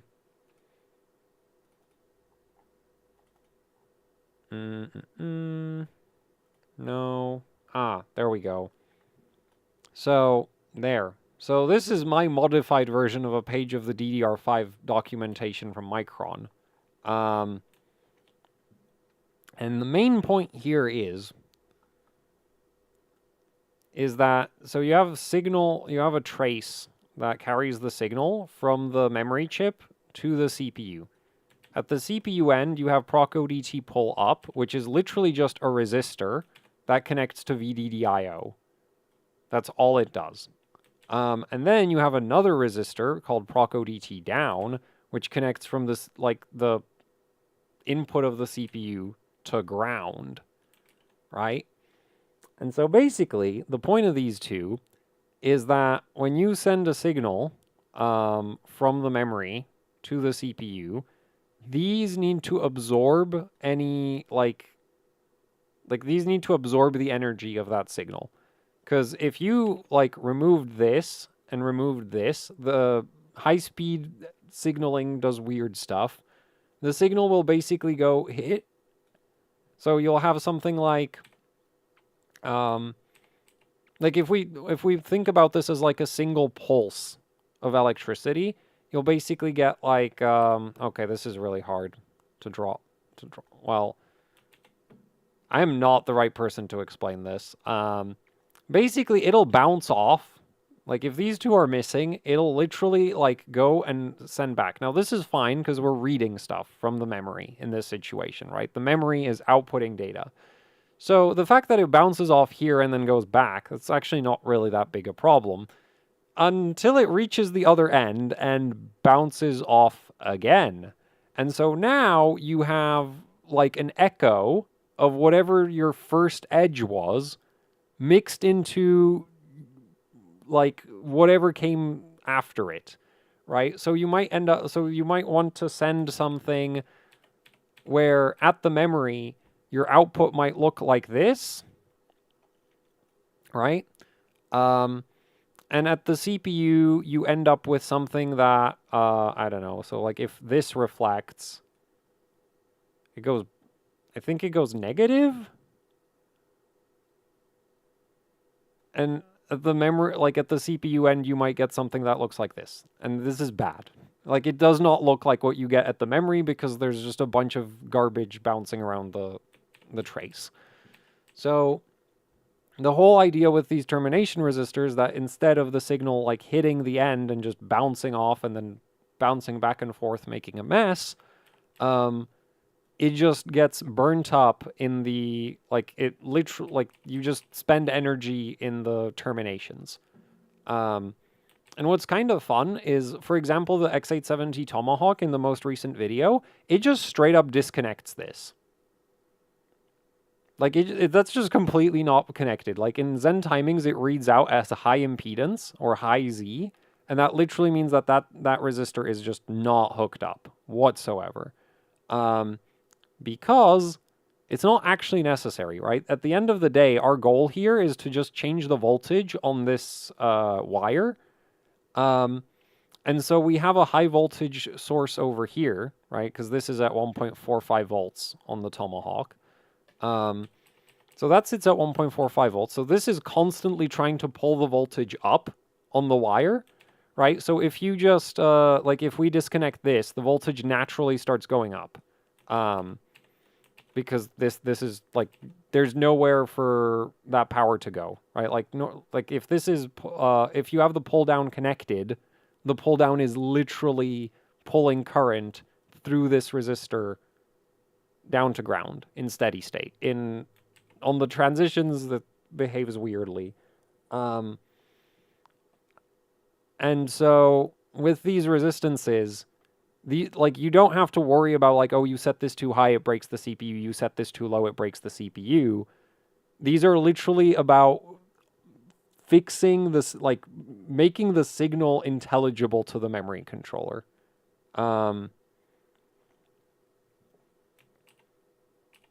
So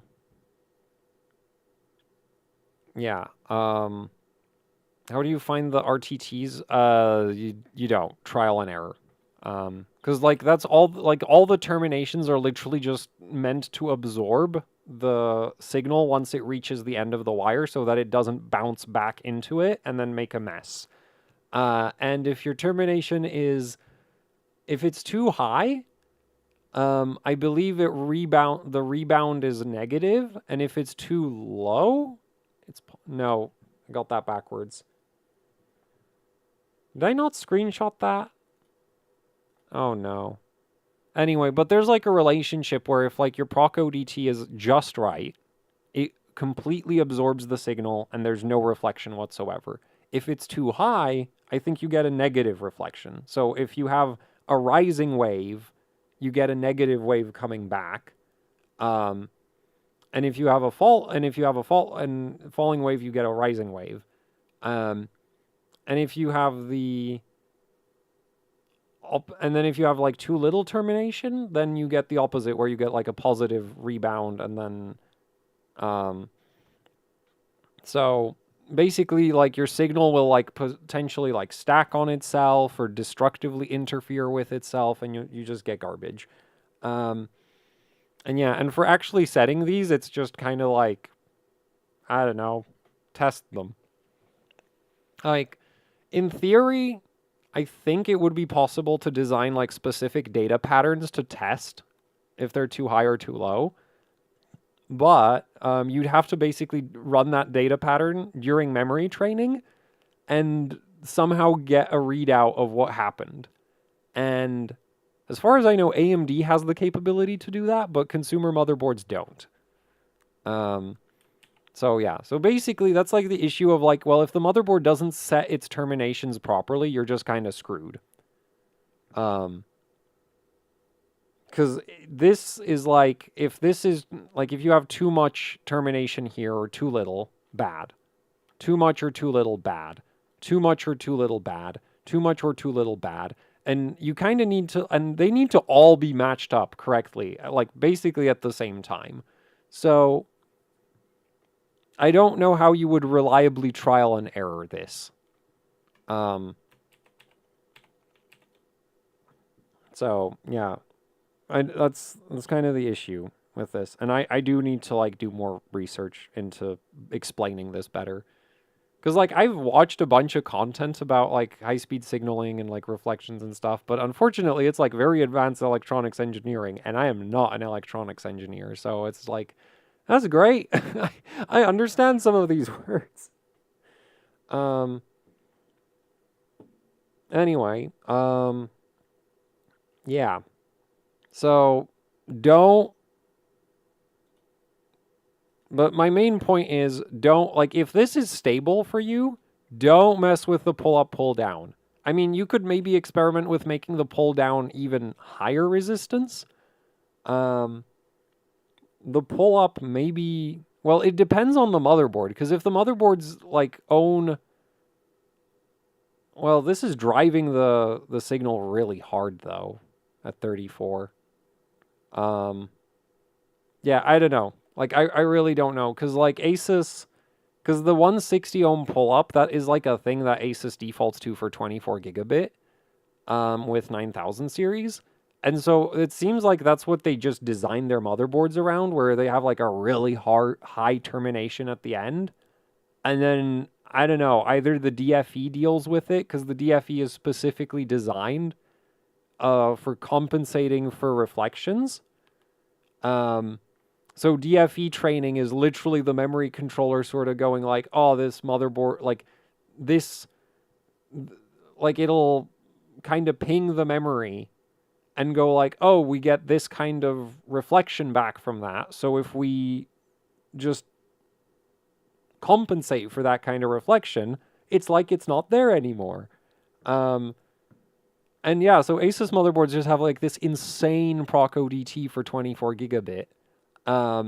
But it works, and I'm not going to question it. And it's not going to hurt the CPU or anything. If anything, it's actually going to reduce the amount of power flowing into the data trace from, or like, it's going to somewhat reduce the amount of current. Well, I guess that's power, but like you're going to have less current flowing into the DQ from VDDIO because there's just more resistance in the way.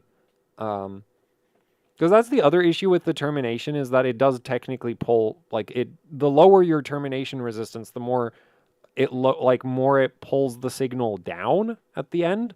Because like ignoring the, like how it deals with the transition, once you're at steady state, like it is a resistor, right? So it literally is just like there's current flowing through. If there's a voltage difference across it, there's current flowing through it, and that's proportional to the resistance.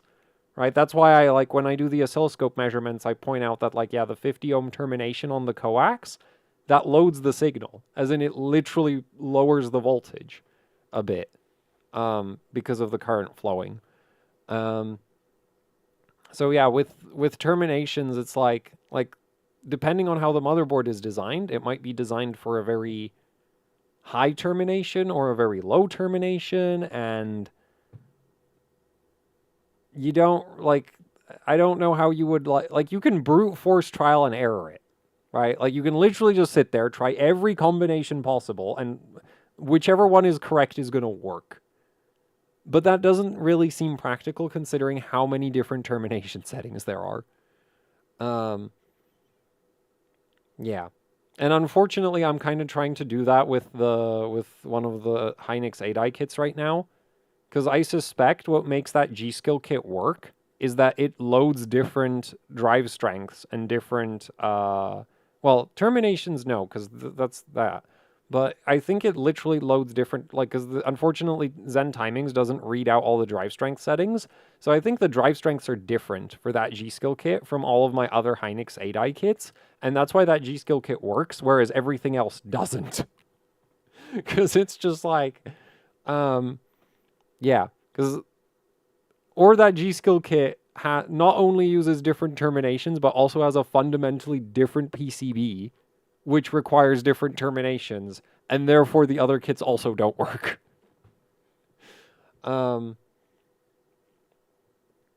Anyway,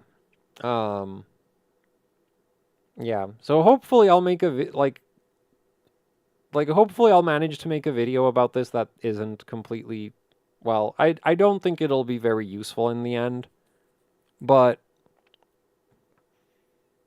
I hope it, like, at least explains why these settings even exist and what they're supposed to do. Because unfortunately, as for how to actually set them, it's just kind of like, well, you can't actually see what's going wrong, so You know, if you set them really wrong, it won't post. So that's nice, I guess. And theoretically, if, like some combinations of drive strengths and voltages, because the other thing you need to consider is like the drive strength resistor, right, connects between VDDQ and the data line. So with less VDDQ, you actually get like different rise and fall times on the data line, even with the same drive strength. Right? So that's why, like with DDR5, it's super noticeable if you set your VDDQ too high or too low, it just stops working because this, like, you either aren't pulling the signal up quickly enough to the CPU, or you're doing it too fast, and then you get a bunch of reflections, and it becomes unintelligible garbage again.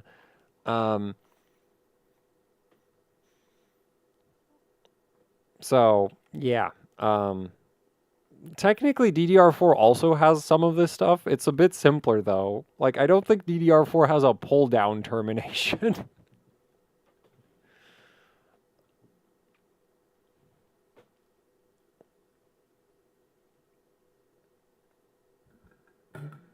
Yeah, no, I would just stick to the ASUS settings. Like, to me, like, the pull-down actually just straight up makes sense. Like, one funny consideration with that diagram I pulled up is that, and I haven't checked it, like I haven't checked if I'm wrong or right about this, but if you think about it, right? If you set, because you have, actually, I don't know if you can set this one to high Z, but if you set this to high Z and then also set this to high Z, it would be literally impossible to send a 0 if you disconnect both of them. But in the same way, I think, and I'm not sure if you could like, and I'm not sure if you have the option to do this, but you could like set this one to high Z and then just use this for the pull down, right? Where the memory stick basically just pulls the voltage up and then lets it fall. And it would fall through the pull down at the CPU. I don't know if that's actually supported. I'm like not sure if you can disable the pull down resistor. But that would potentially be a way of running things. And then, yeah, like some motherboards will actually just disable this end of the connection because it's like, well, we don't, like, the board isn't designed around it and we don't need it. And MSI's Proco DT up termination is like 34 ohms. So it's like super low resistance. Whereas, you know, Asus does stuff like what we're seeing here where it's like 160, 480. And I don't know what Gigabyte does. I really wish I also had like the drive strength readouts because that would also be interesting. Also, you'll notice that actually the ITX from Asus doesn't do this, if I remember correctly. It uses more reasonable pull downs, but that's a completely different memory topology, right? From the 4-dimmers. So that makes sense that it would use completely different termination settings. And then what else is there? Yeah, like I don't know, like I haven't checked Gigabyte, I haven't checked ASRock yet.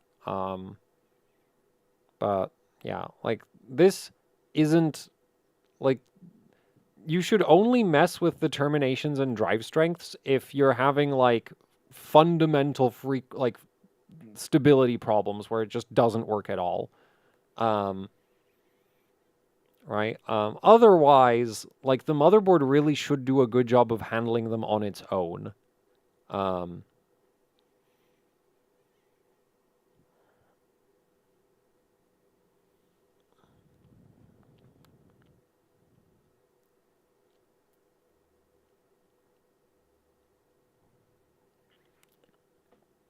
So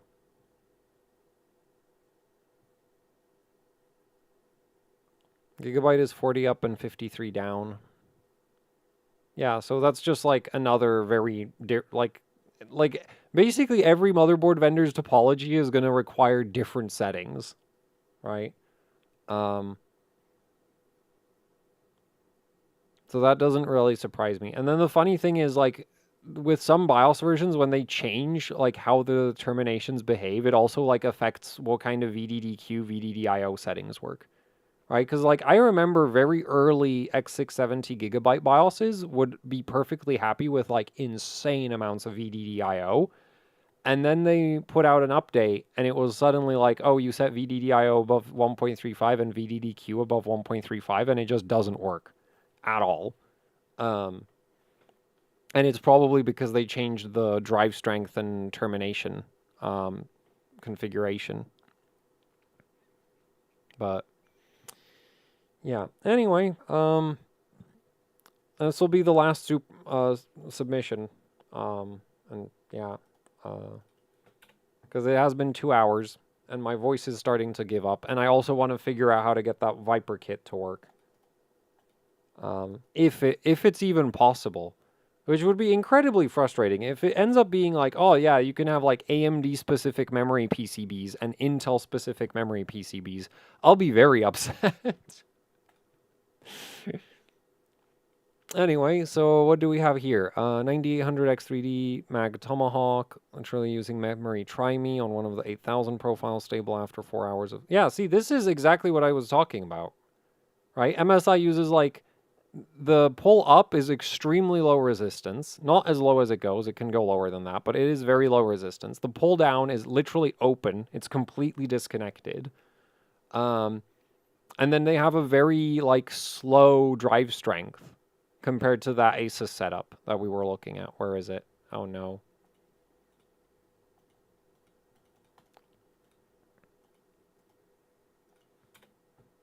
Right? Like, yeah, like Asus has a very low drive strength resistance. So basically that drives the signal really hard into a really high resistance termination, which doesn't really make a ton of sense to me. But it works. And then MSI has like the complete opposite strategy where it's like, yeah, the drive strength is actually kind of weak.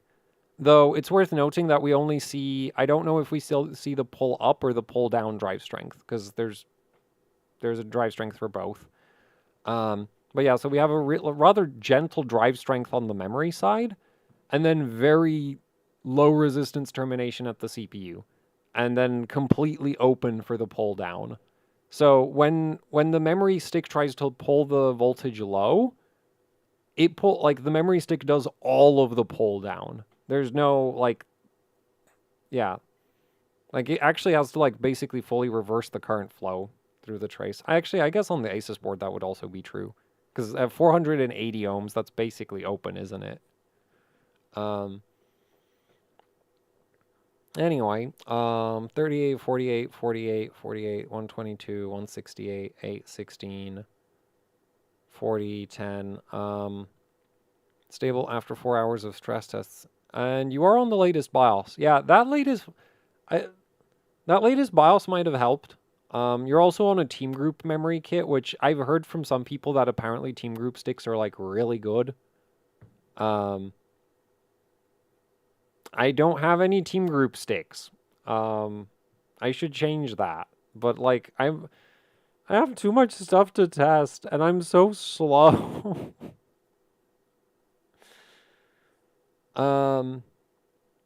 Yeah, for the timings, just like I don't see a reason this shouldn't work. So for the timings, honestly, just use the timings I used in the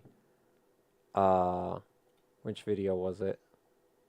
Damn it. I did a 2x24 8000 video. The one with the Asus board, like those timings will work. Or like they should work. Actually, even the timings I used with the Hero would work. Would be my guess. Yeah, and those are actually better. So maybe just copy those.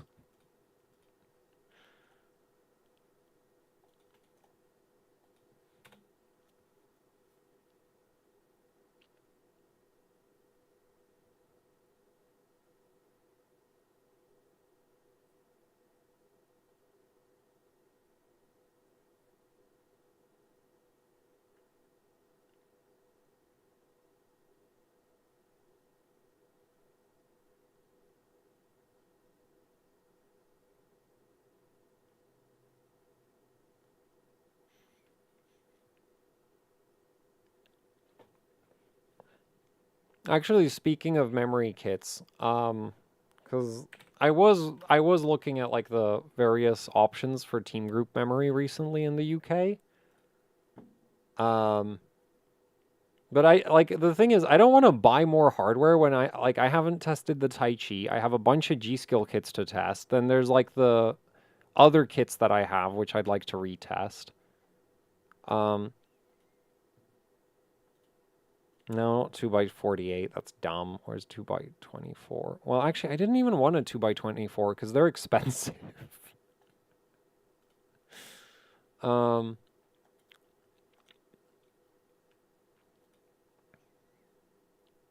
yeah, I was honestly kind of considering one of these pink ones because at least it would be really different. I don't know if that would make for good clickbait.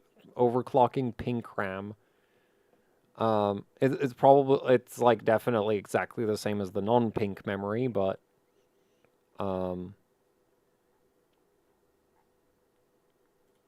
yeah.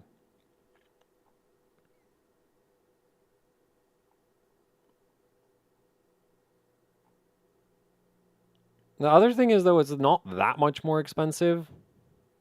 I mean, that's 7,200. Whereas, yeah, that's the T-Create, and I imagine that's from Amazon, isn't it? Yeah, I don't really like buying RAM from Amazon.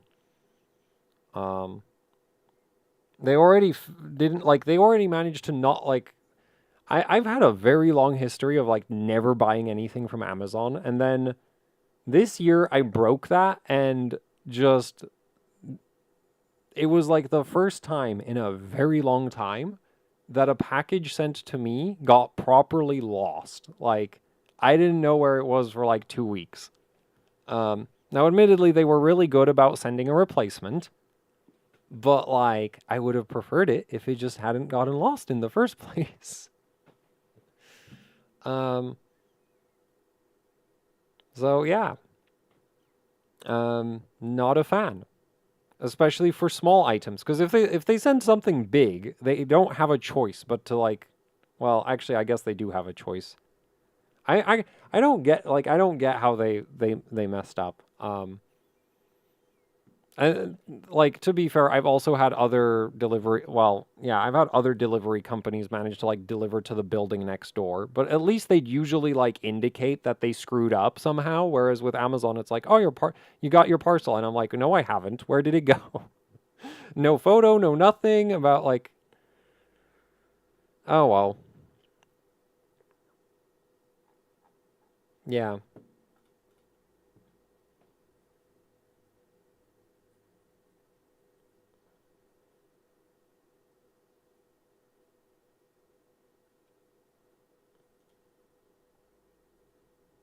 I'll also admit that like the idea of buying the pink memory sticks is basically down to the fact that like all the other memory kits are always just black and white, and that's just boring.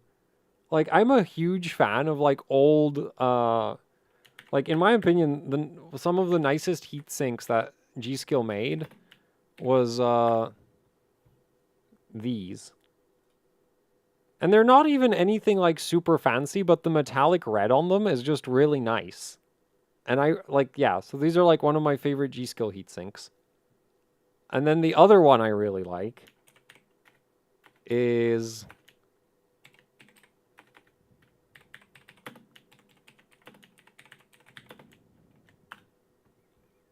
these.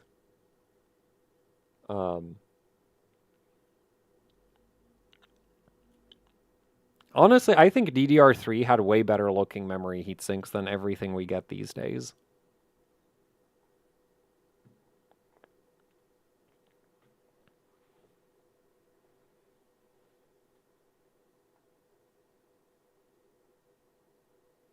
Nah, G-Skill also had some really ugly rip jaws back then. Like you had the rip jaws Z. These are really ugly in my opinion.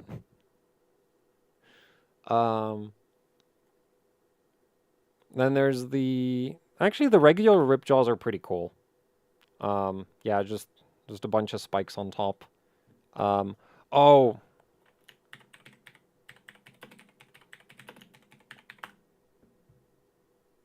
These are cool. These are really chunky heat spreaders. Unfortunately, they don't make them anymore. Though these would be super easy to like take off and just put onto a... Actually, no, because you'd need to have a cutout for the PMIC, I guess. Oh well.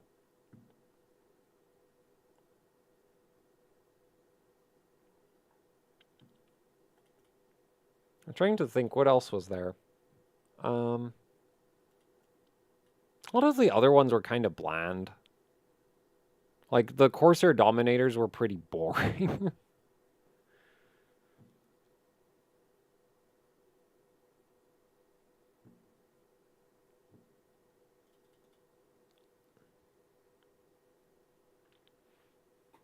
Trying to think. I literally have like a box full of DDR3 behind me.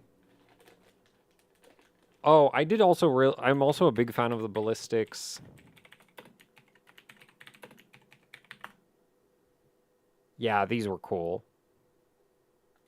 I mean, these are pretty basic because it's just a giant black heat spreader, but like, it's a proper heat spreader. It got some serious surface area instead of all the RGB garbage we get on DDR4, 5.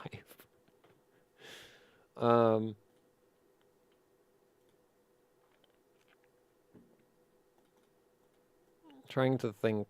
There's not like DDR4 didn't really have anything cool. I mean, if you want ridiculous cooling though,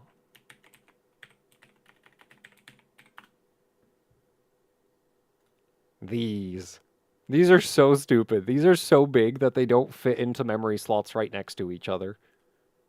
You like need a 4-DIMM motherboard to run these just because they don't fit onto like they don't fit next to each other on an ITX.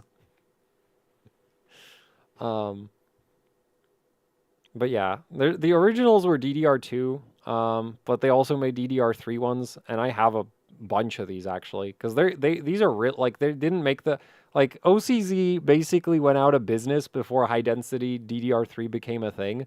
So a lot of the like wild OCZ kits are super cheap because they're like 1 gig and 2 gig sticks that nobody really cares about.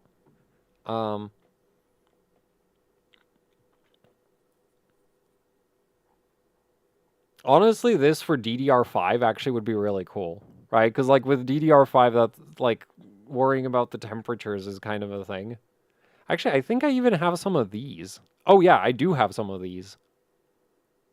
Not this version. I have the DDR3 version of these. Oh man, DDR3 had so much fun heatsink designs, and DDR2 as well.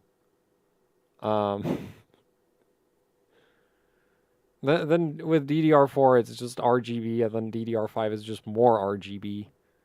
I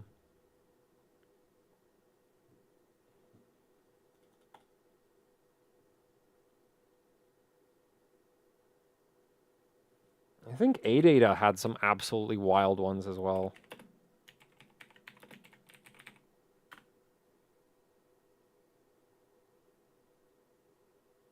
Not XBG. I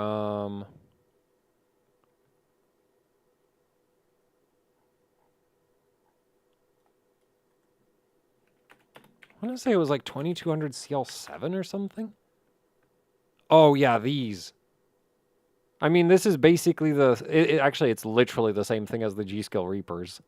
I mean, the OCZ Reapers, but less ugly.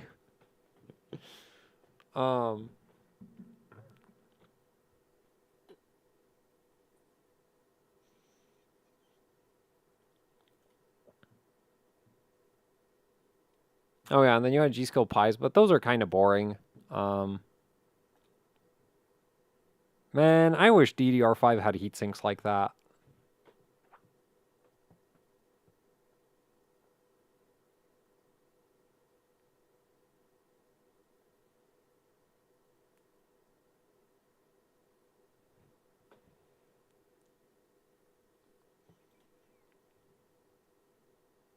And with DDR5, it would kind of even make sense.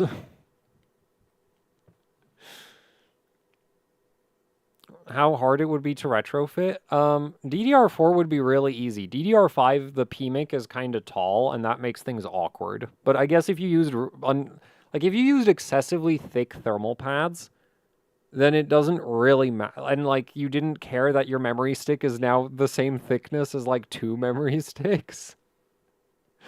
It wouldn't really be that hard to fit these. But if you want them to be in like a reasonable form factor, then it's a different matter. Have you ever used a Pentium 3? No, that's too old.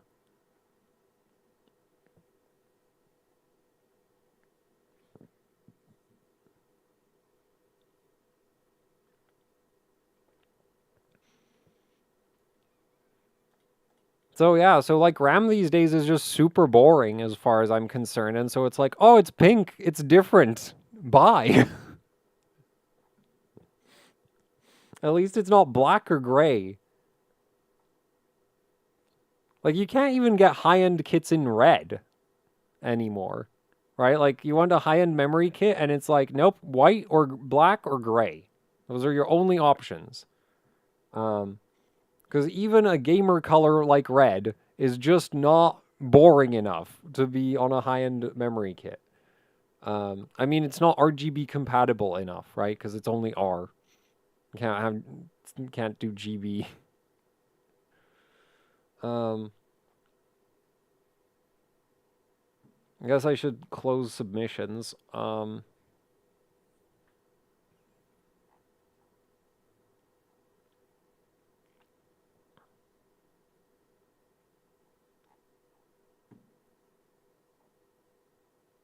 Yeah, I don't think, like, I straight up don't believe that.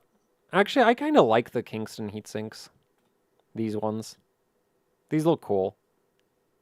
I'm a sucker for edgy RAM. Like, at the end of the day, like, you're building a gaming PC to play games on it. It's quite literally a toy. May as well look like one.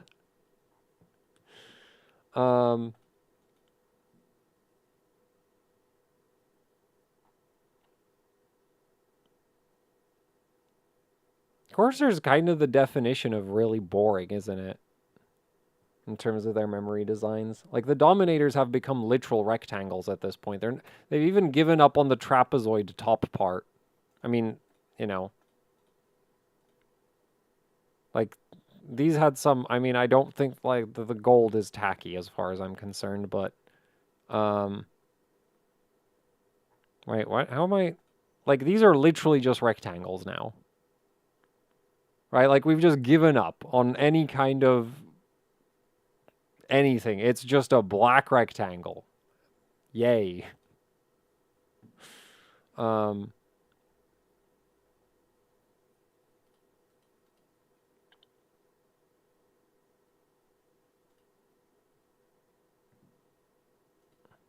G-Skill makes swoopy rectangles.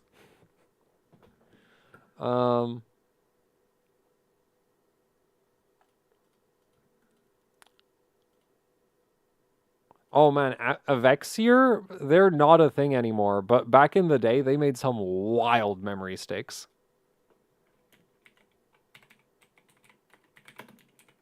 Like, absolutely wild. Unfortunately, they made them with garbage memory chips, but man.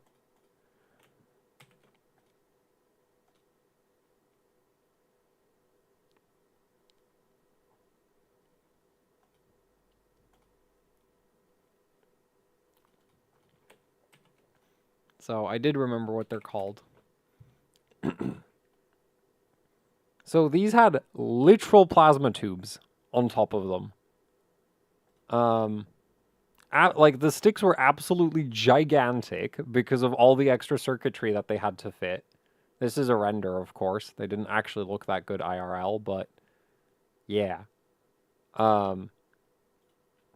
And they only made them in Hynix MFR. And the only thing Hynix MFR DDR3 was good for was frequency, because the timings sucked.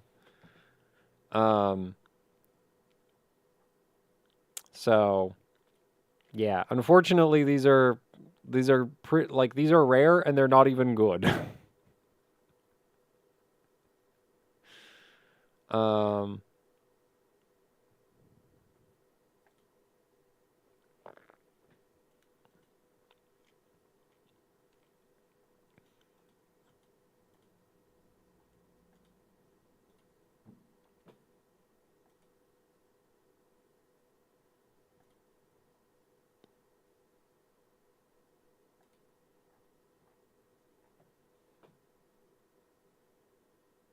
Yeah, so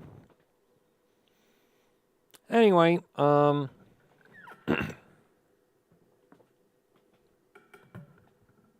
might like the... Oh, yeah, you mean the red one. Yeah, I know which ones you're talking about. Yeah, I had my eye on those, but those are expensive. So expensive. To be fair, this spec is actually probably pretty hard. Because, like, G-Skill for 24 gigabit doesn't even bother with CL38 at 8000. They bin 8000 CL40. And so, like, 36 is like this, like, I don't know for sure, but this could be some pretty well-binned 24 gigabit. Unfortunately, I don't believe this comes in an Expo profile. And, yeah, it is so freaking expensive.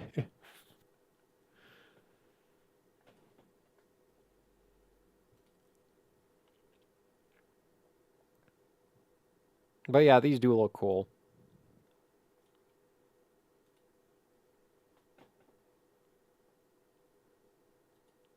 Unfortunately, you know, it's funny. I've literally... Yeah, I've never, like,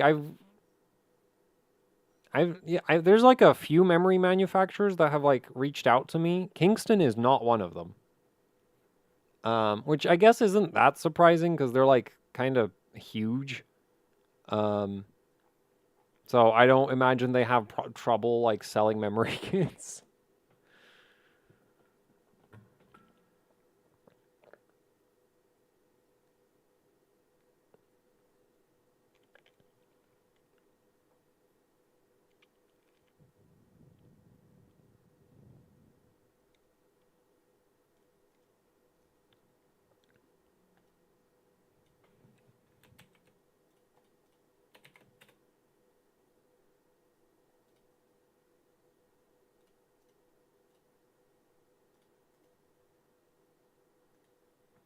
Oh, Corsair apparently also has an 8036 bin. Yeah, but that's 2x16, not 2x24. For 2x24, 8000 CL36 is like that's special. Man, Corsair's website. Are you kidding me? No, I want 2x24 and I want like higher speed. Why is your website so...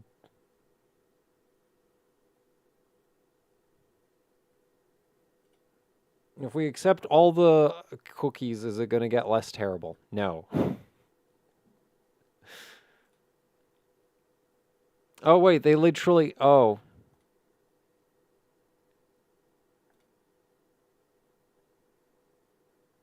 Their memory selection is, well, 8240, I guess. Nah, that's not as tight as 8000.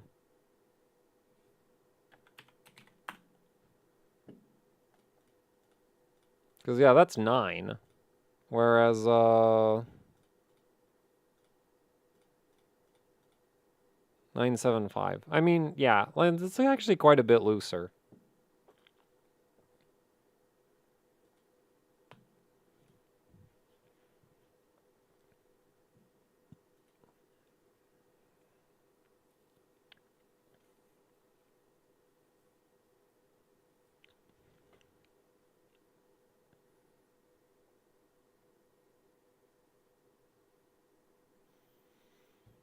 Anyway, yeah, I'm gonna go back to like trying to get the Viper kit to stop immediately crashing in Prime 95. Because I don't know. I might also like the issue is it's like, how much time do I spend on this kit, and then like before I switch to another kit, and how much time do I spend on that? Like that's always a problem with this kind of thing. And then when it does work, it's like, oh, how long do I run the stress test for? Like, I'm not planning another equal length validation. And then another issue is like, do I bother turning that into content?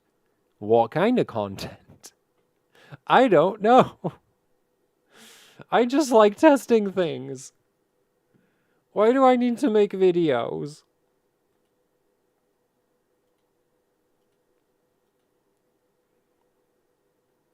Kingston, actually, so I don't have like a strong opinion on that. Like the funny thing is, like, I've noticed certain motherboards will have like certain preferences for certain memory manufacturers.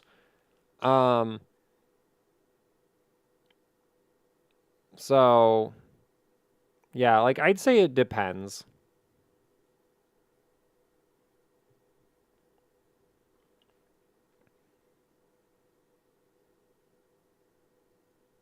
You need to make more parallel work to make it worth. I don't have enough space to run multiple test benches.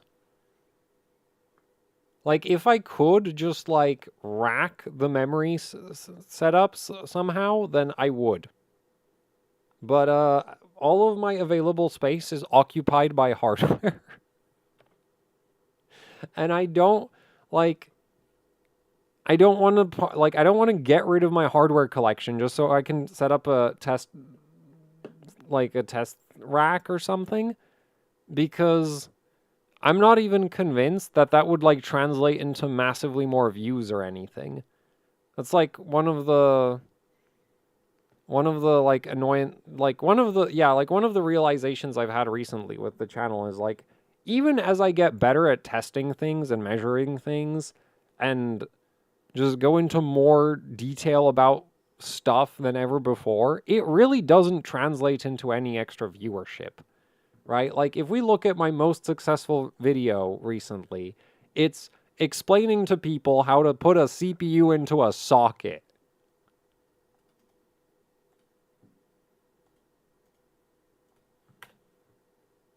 And that just... This is the stuff my depression is made of. You know? Like, I get super excited about, like, a new measurement method. Nobody cares. Get, like, you know...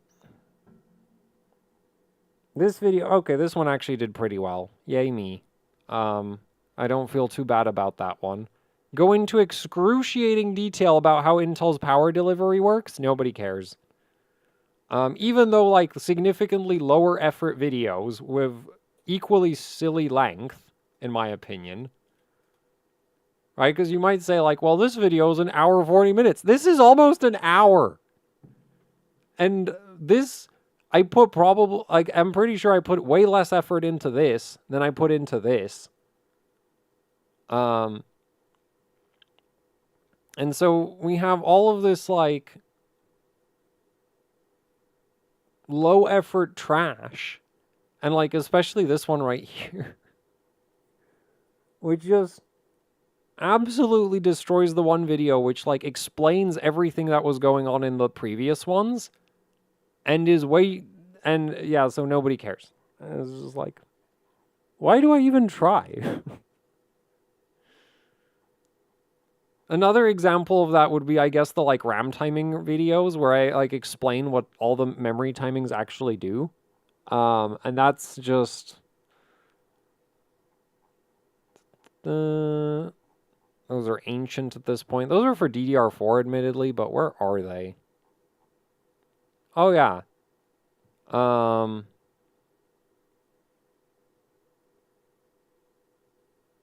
16K... 54, 31, like, and these are ancient. These are like 2 years old, and they're not doing, like, I don't know. Well, I guess this one has the most important written on it. So that helps, I guess. But, you know.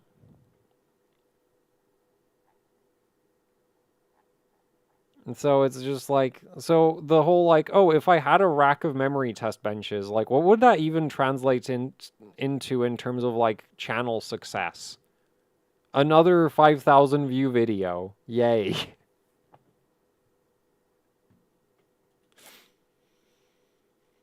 So yeah, I don't really feel like pushing for like massively more And I don't know, maybe my view on that is wrong. Maybe if I did have, like, literally every motherboard and memory kit under the sun, the channel would magically become more popular. But I doubt it. And, you know, so it's like, yeah, it's not really a priority for me to, like, try to, like, improve on that. Because at this point, I'm not even convinced it's going to translate into any real world benefits for me. Because, like, personally, like, I want to, like, a lot of this stuff is, like, I just want to know, right? Like, you know, like, the...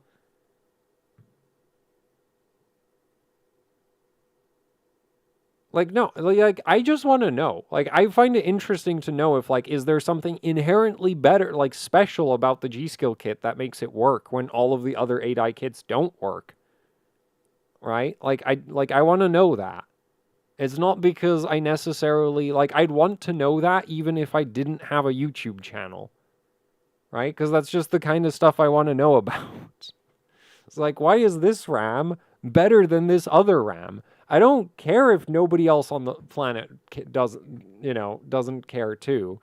The annoying thing is that I have to test it because, like, I mean, there are other people who test a lot of RAM, but they don't exactly publish their findings. So, you know, and then the power delivery stuff is the same kind of thing as, like, yeah, I want to know.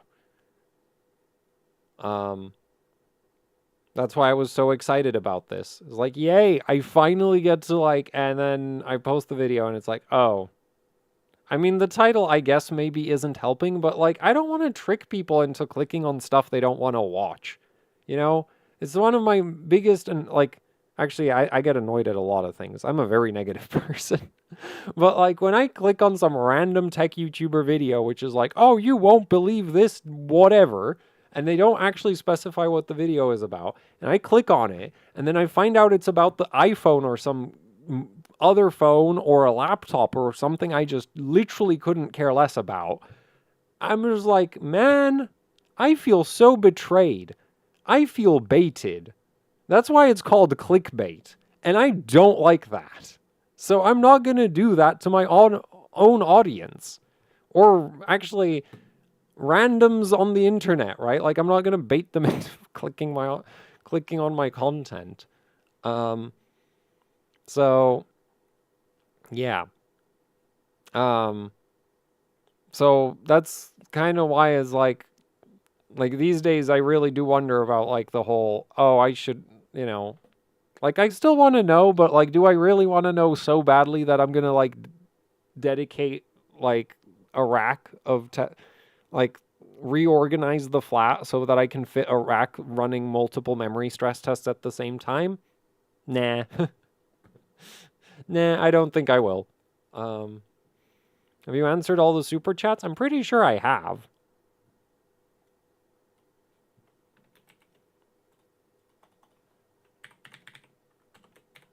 I don't think any came in after I went off. So, yeah, no. Oh, well, I didn't technically, I guess I didn't help with this one. No, I did, because I sent the link for the video that's relevant to this setup. So yeah, I consider that an answer. You can surf better on the normie waves. Yeah, but then I get normie-ass comments.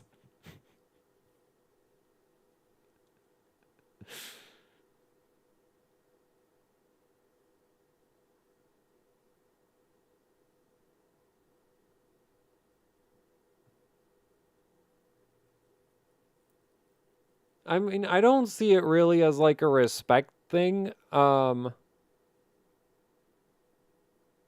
Like, I just sort of like to stick to the principle of don't do stuff to other people that you don't want them doing to you. You know, if you don't like getting lied to about the content of a video, don't lie to other people about the content of your video.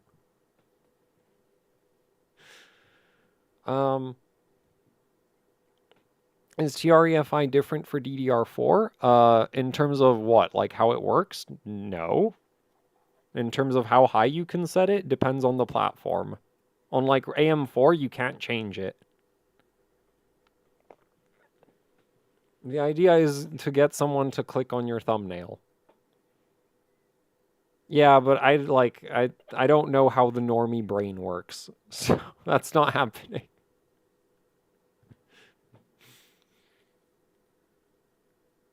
How do I disable gear down mode? No, for gear down mode, if you're on AM4, it's basically you have to mess with the setup timings.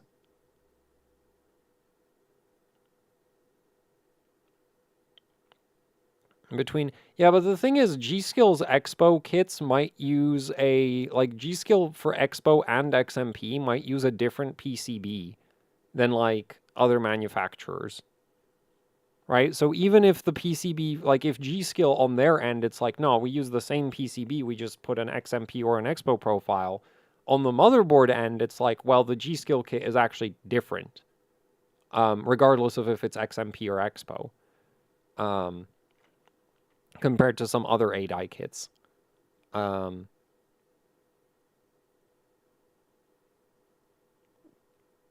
the Patriot sticks are just like over-spec'd. The thing is, those are 8200 rated by XMP, so like the whole not being able to get them to work at 8000 is kind of frustrating. I feel like they worked better on the previous BIOS version. Well, they were also kind of flaky, so I don't know, maybe they're just stuck on not working right now.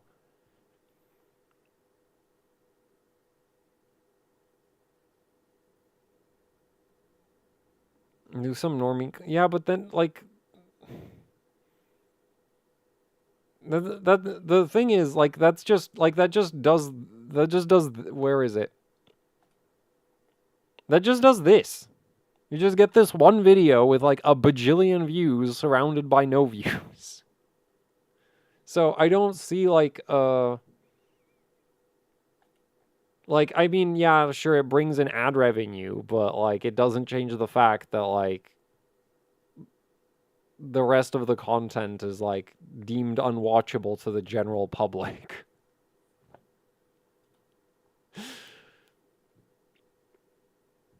Maybe if I wasn't so against interacting with people. Long-term growth. Yeah, but that doesn't happen.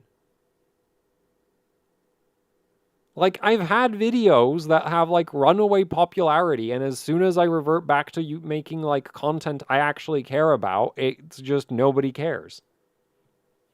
Like, this isn't a case of, like, oh, I don't believe I could make a channel with more views if I made viewable content. It's just that, like, content I want to make is just not interesting to most people. Which is like, okay, well... I mean, I don't want to talk to most people because I find them incredibly unbearable, so I guess, you know, we have that in common. They don't want to watch my content, and I don't want to talk to them. A world we can all, you know, like, that seems like a pretty fair situation.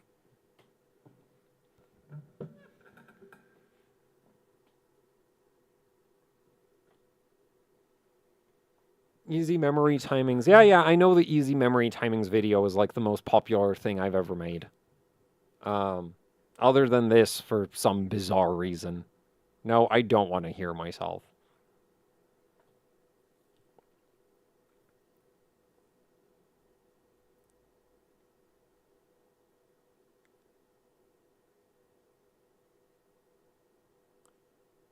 Any of those Chinese brands hit you up sponsor spots? Like what? No, and I wouldn't want to.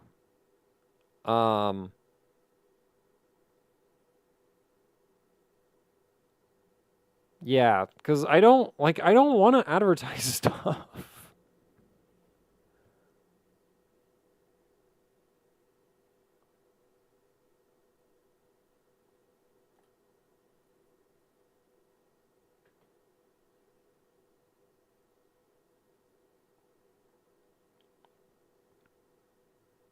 It's fine. Like the thing is like going through school, I didn't talk to most of my classmates. So it's like, it's like, yep, I have a YouTube channel. And surprisingly enough, nothing has really changed. People still don't want to talk to me. Or don't care about what I want to talk about. No, see, the problem with a memory kit endorsed by me is that people would have to know who I am.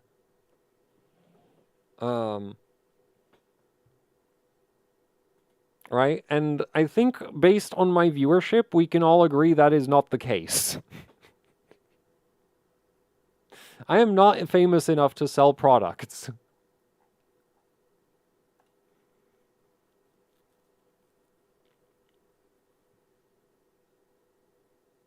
Yeah, all the popular tech YouTubers know who I am because they steal my stuff. I'm joking. They don't. Actually, I'm not sure if all of them do. It's more like random. Occasionally, like they'll hit something really technical that I happen to overlap with, like the Intel situation recently. And then it's like, oh yeah, they're just like testing by me and okay. Or there's like memory or motherboard stuff.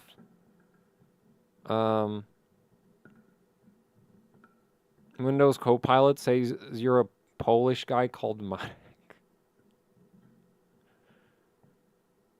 Wrong country and wrong name, which is quite the achievement because my real name is actually in a Gamers Nexus video.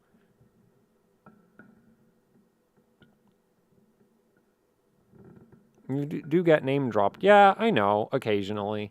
How can I know? Well, with for DDR5, if you want to get Hynix memory chips, it's really simple. Buy 6000 CL30. Will that happen again?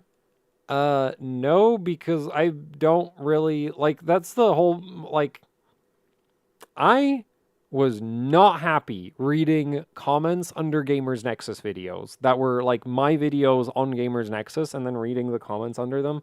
Not a fan of that. I also wasn't a fan of the 30-minute time limit on those videos and, like, the deadline thing and it was just, like, and the fun, like this is the thing, is just like, I don't, I guess,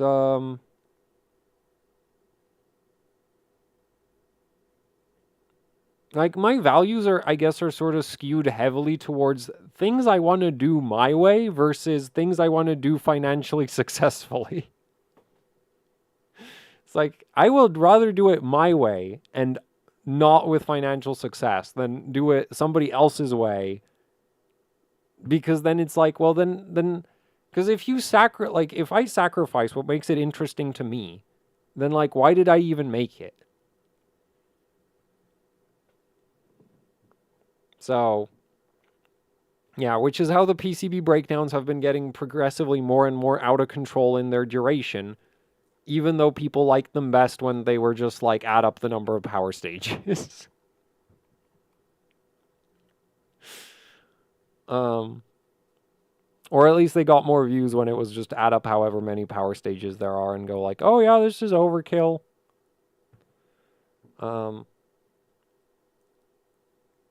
See, you say you want more XOC content, but I have the viewership data to back up the fact that nobody actually cares about the LN2 overclocking. Maybe because I only want to overclock ancient garbage, but like... Anyway, it doesn't matter. It's not like I'm planning to shut down the YouTube channel. Like, the channel is self-sustaining. It's just, like, not growing, right? Which...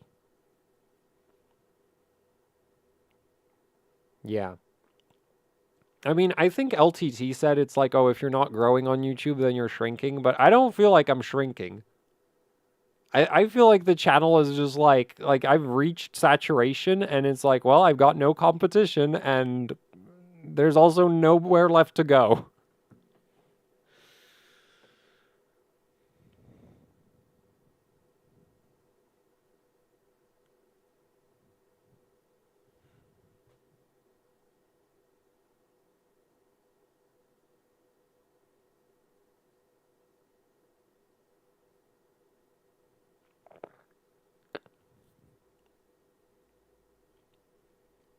ASRock make good GPUs?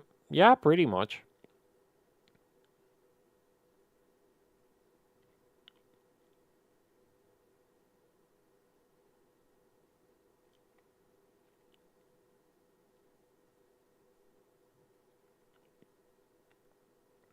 Yeah, like, I realize my content is niche.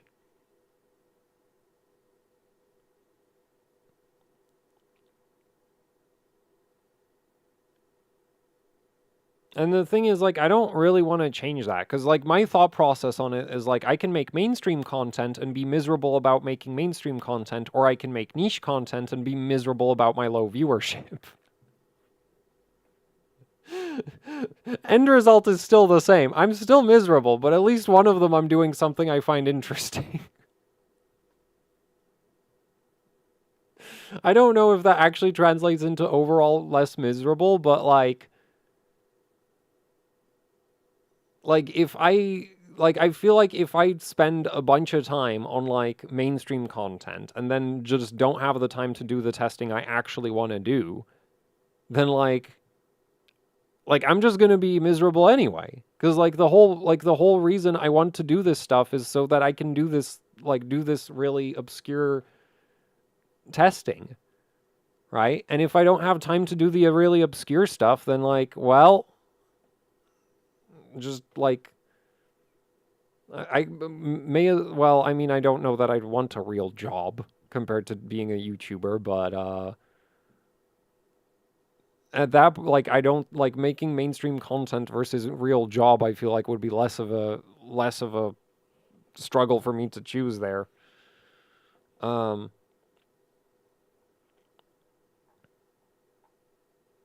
yeah.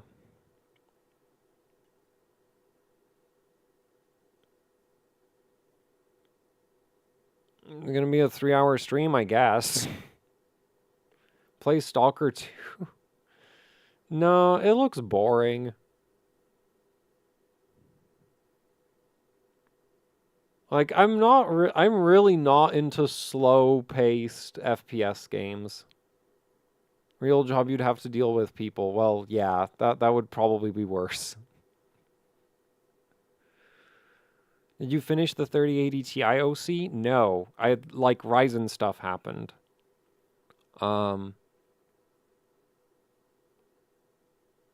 Play COD. COD is, like, also not exactly fast. Are you playing Overwatch 2? No. See, this is exactly my point about, like, my interests are so extremely underground that, like, there's... Like, my top FPS game of this year is Echo Point Nova. I've literally replayed it like 5 times at this point. I've talked about it on stream in the past. And then the other, like, so I play Warhammer 40k Speed Freaks, which I think hover maxes, like, that's like the multiplayer game I play, which I think maxes out at around like maybe 400, 500 concurrent players.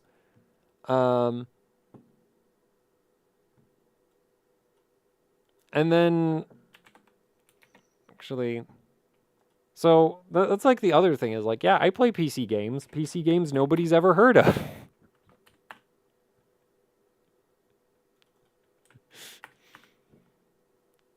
Because I just, like, and it's not like I even try. Like, Echo Point Nova was on my radar for forever. Like, to me, this was, like, all the big exciting thing. Like, you know, like, people get hyped for, like, mainstream games from developers you've heard of that I can't name off the top of my head. And I get hyped for the game from the developer of Severed Steel. Because I played Severed Steel and it was awesome, and yeah, Echo Point Nova is basically, well, it's not really more Severed Steel, but it's really, really good. And also you can't see it because I forgot how the layout is set up right now.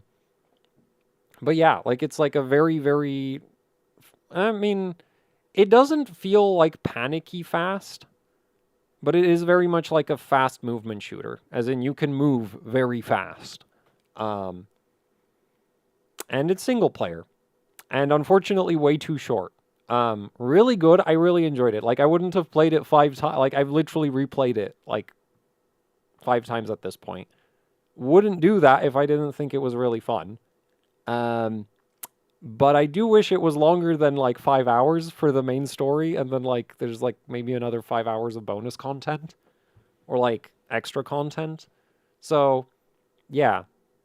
So this is like my highlight FPS game. And if this had a like proper multiplayer, I would totally play that. Except I like most of the games that I play that sort of approach this level of movement in multiplayer don't have a player base.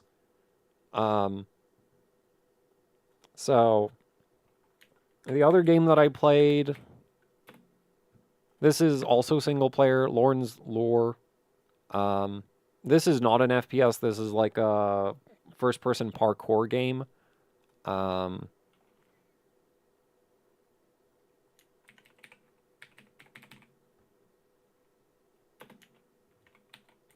It's kind of funny, like, everybody else is like, Warhammer 40k Space Marine, and I'm like, I can't even get the damn game I want. There we go. And what you'll notice about this is also very fast movement. And it's third person, which is amazing, because I usually hate third person perspective, but here I tolerate it. I still get really annoyed because one of my favorite cars is the spoiler on the back of the car gets in the way of the crosshair when you're aiming at targets that are above you. So I still think third person was a mistake and should have never been a thing. But like this is the only like movement shooter I can actually tolerate. Because it's literally, because that's the thing is like, I want car level velocities in my FPS games. Like, I don't want freaking walking or running. I want 100+ kilometers per hour in whatever direction I please. And so this game delivers on that. And so I play it. Unfortunately, it's also really not that much of a player base. Like a lot of, like I get excited when I think the match size is 8v8 or something. And if the lobby is more than 50% players and not bots, I get excited because that's like a lot of players for this game. Which is just like, man, why is my taste in games so incredibly underground? Like, it's not even like I'm trying. Like, this is a freaking mainstream war. Like, Warhammer 40k is about as mainstream as it gets. And of course, I find the one Warhammer 40k game that is like, and this one's new, right? It literally came out this year.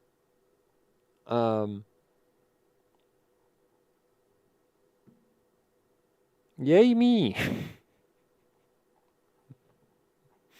Like, you couldn't try to be more underground, like, if you tried. You're just...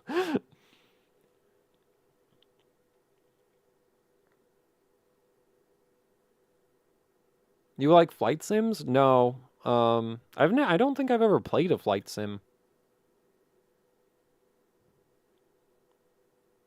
This is Twisted Metal. I've never played Twisted Metal, but yeah, that's the comparison I've heard from most people. Like, it's a vehicle FPS game. Like, to me, it feels a bit like RoboCraft, except without the crafting bit. Because RoboCraft is the closest thing I played to this before playing this. You play Stellaris? No. Oh, actually, I guess technically the most mainstream game I've played this year would be Age of Mythology. There. This is like actual proper mainstream. At least by my standards. Which is like, it's actually, like, Age of Mythology Retold is actually really good. I really liked it. I played a bunch of that while waiting for memory stress tests. Splitgate 2. I did play Splitgate 2, but unfortunately I wasn't very, very impressed by it. Like, Splitgate 2's guns, I can only describe as being the most, like most mediocre guns I've ever experienced in an FPS game. Like there's FPS games where I absolutely hate the guns because they're bad and I never want to use them. And then there's FPS games where the guns are amazing. And like I could literally just stare at a wall shooting it with the amazing guns because the guns are so much fun to shoot. And then there's Splitgate, where the guns exist. They're not terrible, they're not great, but they exist. They do gun things. They kill enemies. I guess that's acceptable. So, yeah. So I played a bit of Splitgate, but just I wasn't really like blown away. And the Splitgate 2 oh wait, right, there's a sequel to Splitgate that looks oh, wait.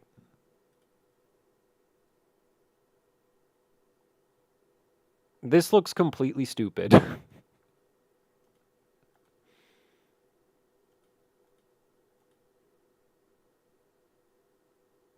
Oh, and then they're doing 4v4. Yeah, no, it's just that's bad.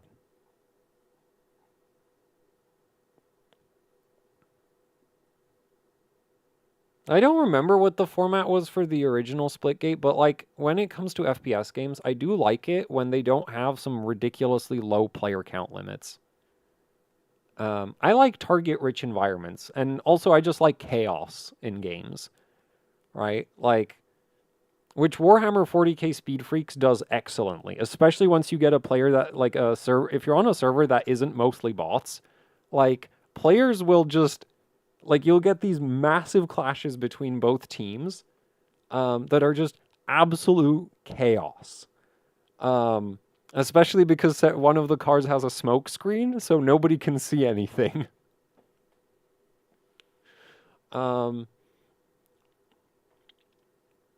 And then like all of the like big modern FPS games are always like tiny team sizes, super like sterile experiences basically, where the guns are just fine because they need to be balanced because if we had anything silly or fun, it would not be balanced anymore. So just die of boredom and unlock more skins, please.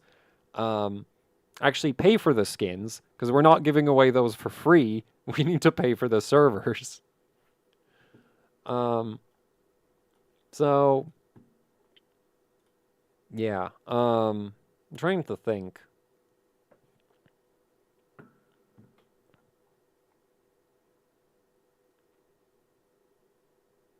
Racing, like Wipeout. So I've never, like, I played a bunch of Need for Speed Unbound. I recently replayed Need for Speed Carbon, and after playing Need for Speed Carbon, going back to Unbound is pain. So I haven't played any more Need for Speed Unbound since. But yeah, there's a few, like, random indie racing games that are, like, that have, like, some interesting mechanics that I have on my wish list. I think a recent one. Oh, yeah. Like, there's this, which looks moderately interesting. I don't know. This isn't really a genre I've explored a bunch. Oh, I've had this on my, like, wish list forever.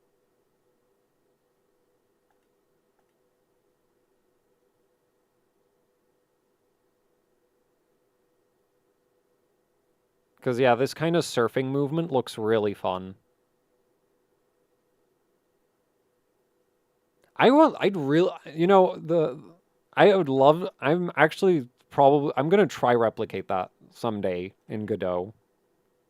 I've already made one attempt at, like, replicating that, like, momentum-based, because if you use the default character controller and you just have your default gravity configuration, you can't really go off a ramp and get upwards momentum. That's just not a thing. You don't have upwards momentum. And that's, like, the biggest problem with getting, like, sliding movement on a, like, an FPS character controller. But I want to mess around, like, It's not really a priority for me in terms of like developing stuff right now, but like that is something I'd like to try programming someday. Is like a momentum based sort of FPS, or like more momentum, because my player character right now has plenty of horizontal momentum, but vertical not so much, especially upwards. What was it? Oh, this was really fun. I haven't like played all of the content that I have for this yet. The issue is like I played the initial campaign in this game, and then when I came back to it, I forgot how everything works. So I feel like I need to start from the beginning. Because yeah, the building mechanics in this start really simple, but then they get progressively more and more complicated because you just have like joints and stuff. Like yeah, and so eventually the vehicles get like kind of difficult to get working. Like figuring out how to make something that flies reliably. In this game is a massive pain. So yeah, I remember playing like the initial campaign, like getting functional, like reliable, and like there's like different levels of flight machine because I think I started with something where it was like a car with some wings strapped to it. So it could technically complete the objectives, it just didn't do it very elegantly. Usually involved picking up the thing that, because the base campaign is like you have to gather a bunch of stuff. Which sounds really simplistic, but there's like a whole bunch of traversal puzzles that you basically need to solve with your vehicle, mostly with your vehicle design. And so a lot of the initial ones are like, oh, you just pick up the object and then you need to move it from point A to point B. And if you crash your vehicle in the process, that's not a big deal. But later on, you get like volatile things that you need to pick up. And if you like bump them too hard, they explode. So suddenly your vehicle needs to not just like, you can't just grab the thing and just yeet yourself with it off a cliff and be like, yeah, this is fine. You need to have a vehicle that you can actually like gently pick up the object and then gently carry it out of the volcano and not smash it into the side. And of course, whatever you picked up throws off your center of gravity. So that just, yeah. So this is a fun game. Yeah, also I think my YouTube tab crashed because of course it did. Indeed it did.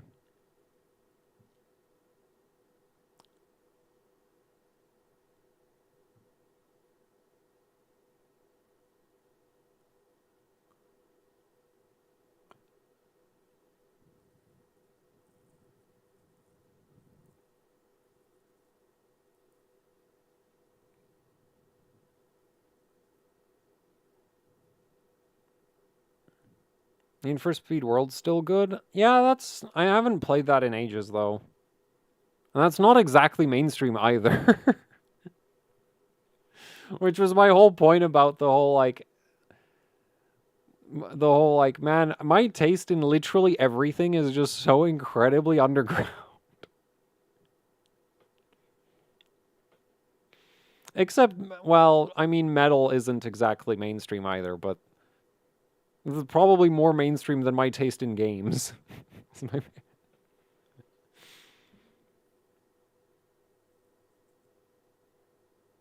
Implementing gravity assist mechanics? What do you mean by that?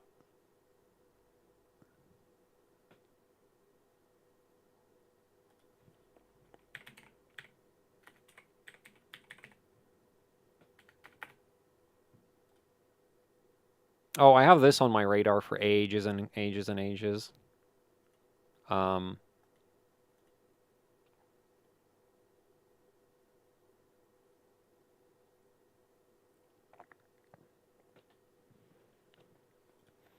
Right now, for my game, I've mainly been just adding levels. I still, like, I want to add some more enemies, but the enemy, like, adding enemies is, like, hard, because, like, I really, like, I want them to serve a purpose, And I don't like I don't like rock paper scissor enemy design. Right, where it's like, oh, this enemy has this like very specific way of how you're supposed to deal with them. And I want them to actually like change how you interact with the environment, basically. Because that's like, for me, it's a movement shooter, right? It's not like my game isn't supposed to be a test of your ability to aim. It's mainly supposed to be a test of your ability to move. So, like, a lot of the enemy design is like, I need to give them like big sweeping attacks that just deny a large amount of space. And that's kind of annoying to design around.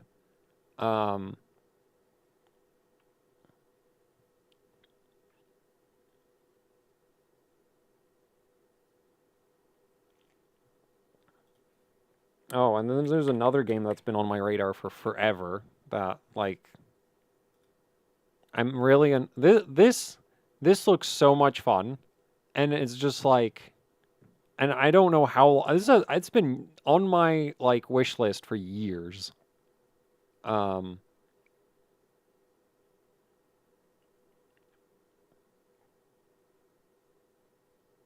it's silly gun crafting game. Like that's like the thing that like makes me not like most modern, like on the off chance that a modern FPS game actually has halfway decent movement, the guns are probably terrible. By which I mean even remotely realistic.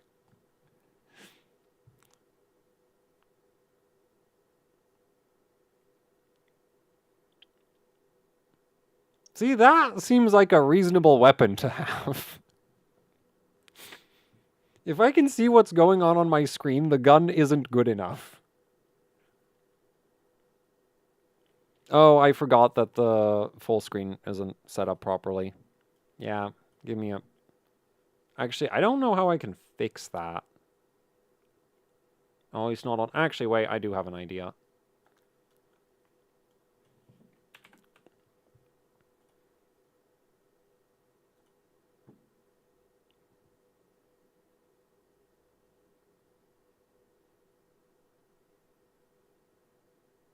Like...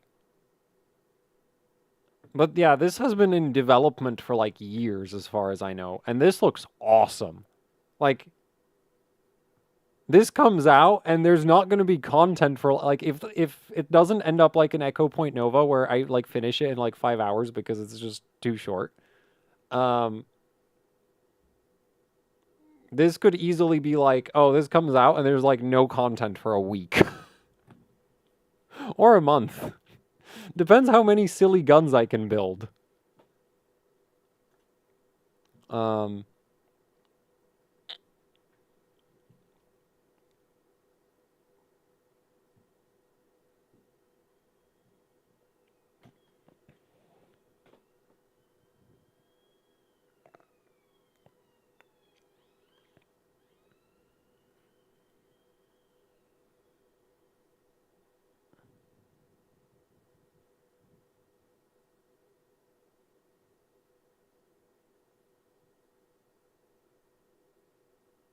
Ghost Runner? I've heard of Ghost Runner.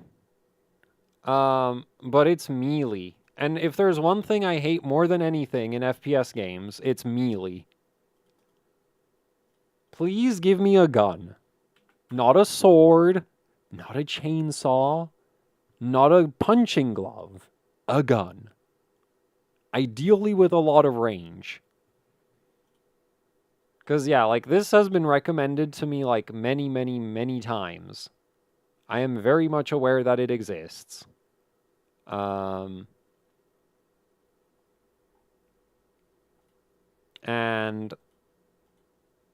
it just, like, the combat just looks, Oh, and it has slow-mo, doesn't it?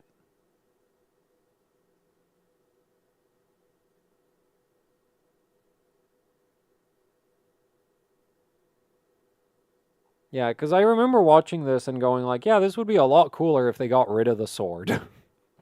Kind of like how Titanfall would be better if they got rid of the Titans.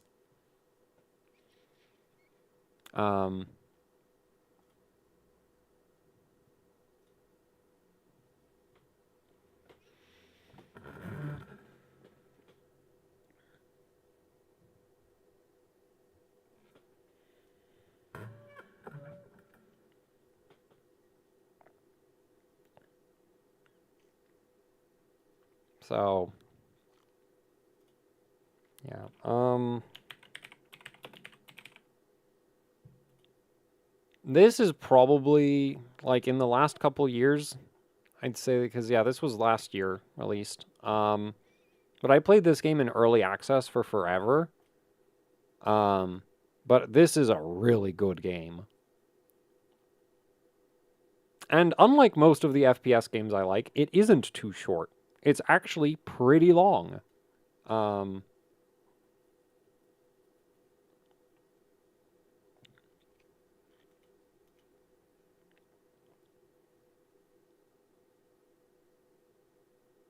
It actually manages to do boss fights that I don't think are terrible.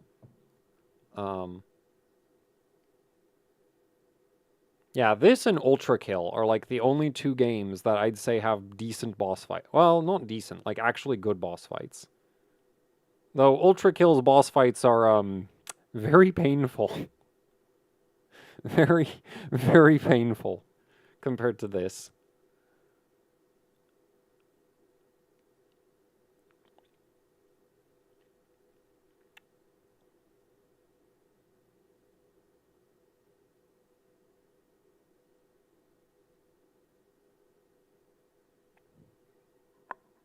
Bright Memory Infinite? Yeah, I've heard of that.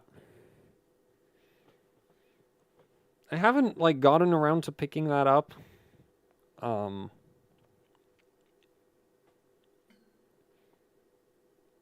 But yeah, like if like Ultra Kill or if Turbo Overkill or if like Echo Point Nova or like any of these like single player movement shooters added a multiplayer, well, no, like nobody would play it, but if people played it, I would be one of the people playing it a lot.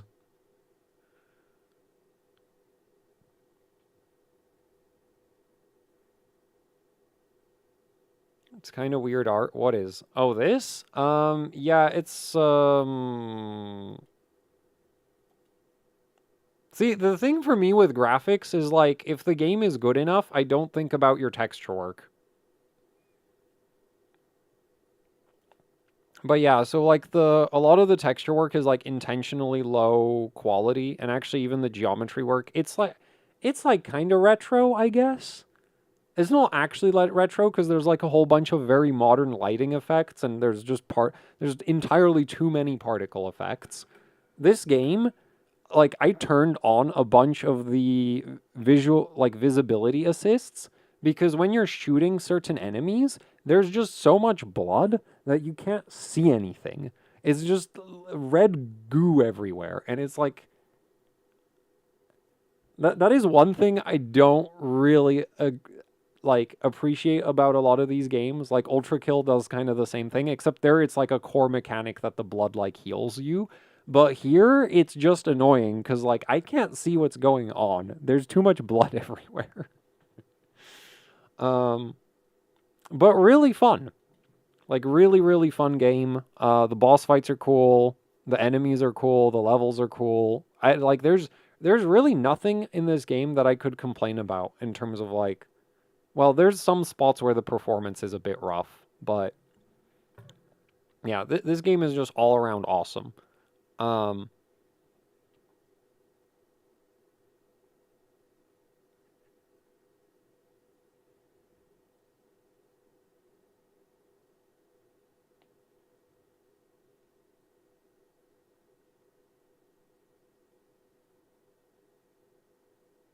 I don't think Ultra Kill is.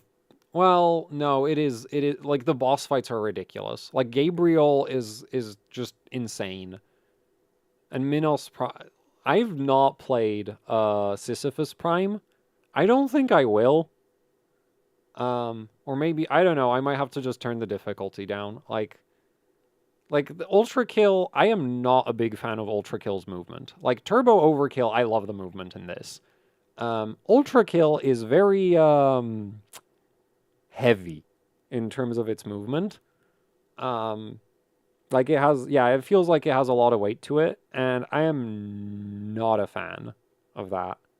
Like when I first played Ultra Kill, I really liked it, and then like Turbo Overkill came out after it in early access. Like I played this I already mentioned that I played this a bunch in early access.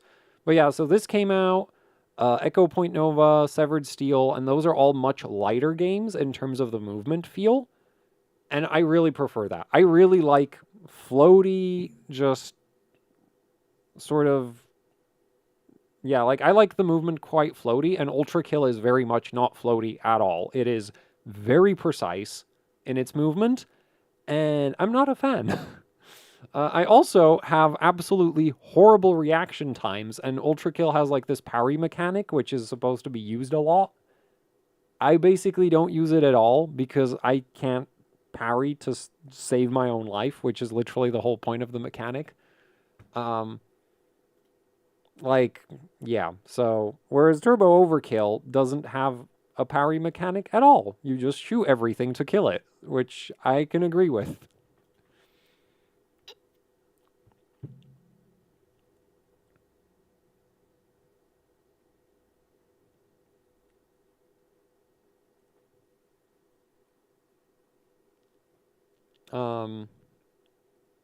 Damn, I just thought of some other game. Oh, right, yeah, Severed Steel. Severed Steel is awesome.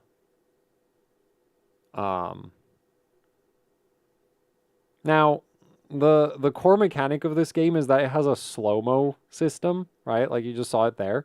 I played the entire thing, never using it. Literally not a single time.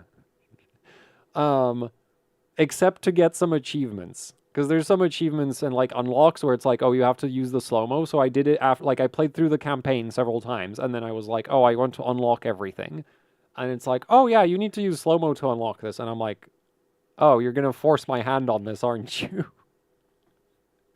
But yeah, this game is amazing. Oh, it has a level editor. I've never actually tried the level editor. I know there's like a bunch of community levels that I played. Also, it's quite hard, especially if you don't play with slow-mo. Like, this gets really hard. Like, some of the levels are just... Like, once you figure out how to play the level, it's fine. But when you first play some of these levels, like, they are just brutal. Because, yeah, like, I got hard like, because I'm just watching the trailer and there's like a level there where I'm like, oh man, I remember dying on that so much. So much. But this is a really cool game. Yeah, and then Echo Point Nova it's not, like, Echo Point Nova, you can tell it's the same developer, but it's very much not the same game. It's very different. Like, I'd say Echo Point Nova, even on the highest difficulty, is way easier than Severed Steel. Way easier. Probably because in Echo Point Nova, you get a bunch of upgrades as you play the game that make life a lot easier. But yeah, so Severed Steel is freaking awesome. And I highly recommend it. Also, this is like one of the few games I own that actually supports ray tracing. And I believe I might have turned it on once.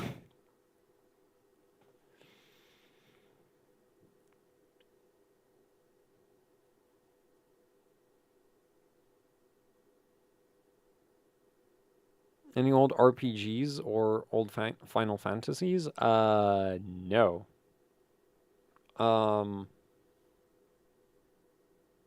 Like, I've played a lot of Minecraft. And, like, Need for Speed Carbon, World, Unbound, Heat. I played StarCraft 2 at one point. I'm not ever going back to that game. I'm not like, it's just pain and suffering for me to play that. Oh, Teardown. I like puzzle games. Like, I really enjoyed Manifold Garden. Oh, there's like an FPS. There's like a developer making an FPS game that has similar mechanics to Manifold Garden. Yeah, this is really fun. There's a lot of puzzles in this game, which, like, when I figured them out, like, I felt really clever. This game does a really good job of that.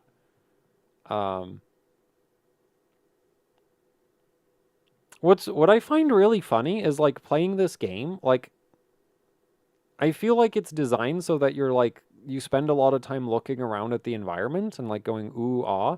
But when I played it, like I was like literally it was my first playthrough and I was basically just sprinting through the whole thing. I'm not entirely sure why. But I had fun. I really enjoyed it. Like I was basically I really was trying to solve each puzzle as quickly as I could. Um and just going room to room to room. Um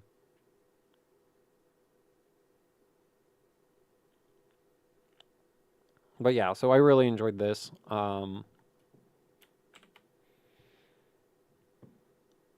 Then if you want to see something really random,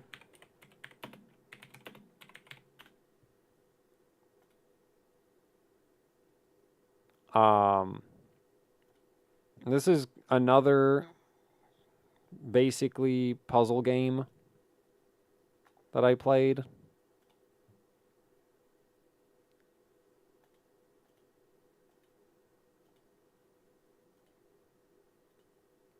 It's really short.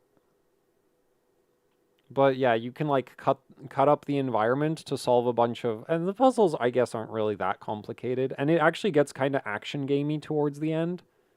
There's like a lot of dodging stuff and cutting stuff before it like squashes you. So yeah, this was fun. I wish there was more of that.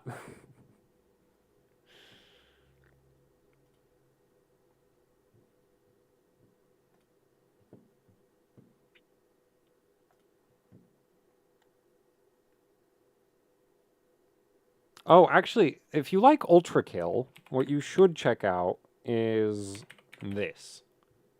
This is very Ultra Kill-esque in its feel. Oh, and it got an update that I haven't played.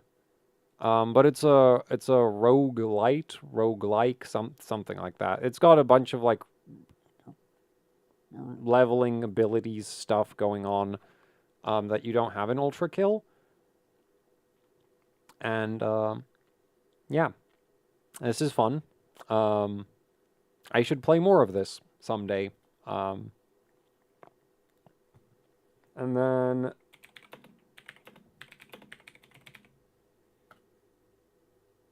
yeah, I play a lot of early access indie games.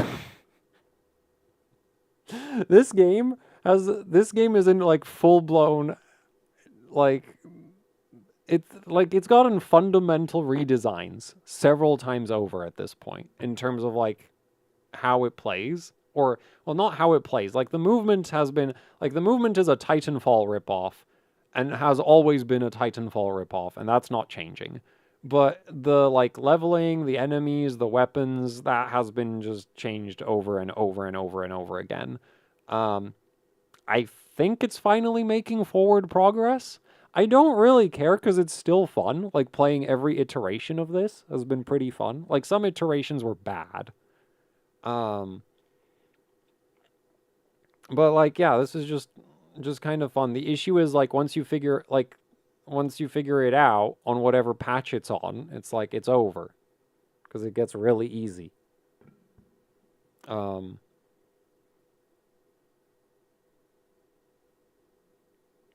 Wait, final update? Really?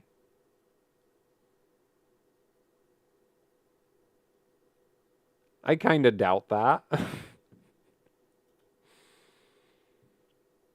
You might like RoboQuest. Oh yeah, I've heard of that one. I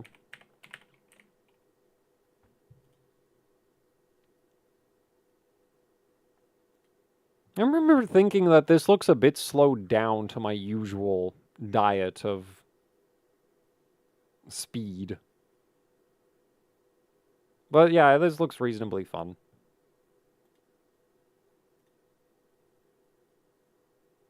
Actually, on the very long list of underground single-player early access FPS games I play is also Incision. Now this one has the jump in this game feels so bad. That's like I was thinking about like giving it a nicer description, but seriously, the way the jumping works in this game is I hate it, but like the environment design and the soundtrack for this game is freaking awesome. And the guns are pretty cool too. But the environment in this is amazing. It's very, very red. And the soundtrack's really cool. Man, I just realized this has the same, like, I subconsciously stole the bullet trail effect from this, kinda. Mine's a lot more muted than this, but yeah. Like, seeing that machine gun fire, I'm like, wait a minute. My machine gun does the same thing.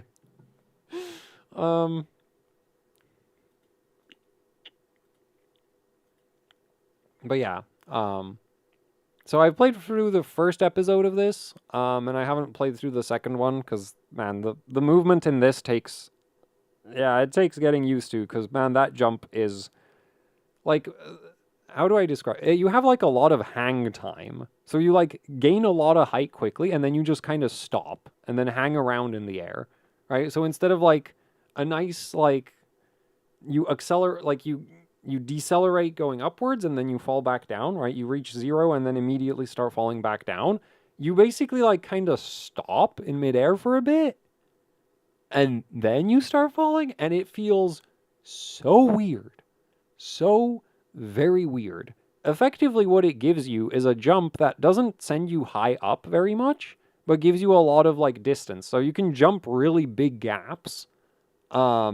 Relative to how high you're actually jumping, even though you can't move that fast, though you do move pretty fast. But yeah, this game just looks freaking awesome.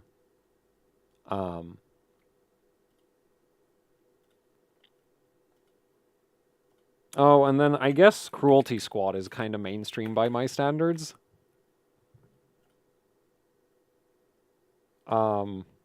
This looks like hell.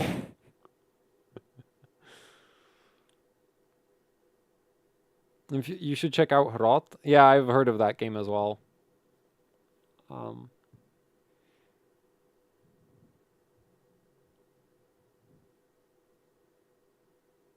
I actually played this earlier today because I saw a video on YouTube of somebody doing a challenge run with like a specific loadout, and I was like, I bet I can finish almost every level. Because there's one level where one of the enemies, there's like one, well, I mean, I'm pretty sure you could punch him to death, but I don't think you'd want to because it'll take forever. Actually, I'm not even sure you could punch him to death. But, yeah. So I finished all of the levels except one using like a specific loadout. And this game's really like cool. This is actually the game that inspired me to try develop my own game, because I played this and I was like, man, this looks kind of easy to do, and it's still really fun. And then I tried developing my own game, and man, saving files is not easy. Boy, do I hate save files. Turning numbers into well, not even turning numbers into strings, but like turning numbers into some kind of format, and then like unpacking that format and back into numbers, and it's just like, man, what if? Oh, so yeah, saving files sucks. It's by far my least favorite part of my game is how file saving works, and it's not like super complicated or anything, and it works. Like, it's never actually broken on... No, it has broken a few times on me.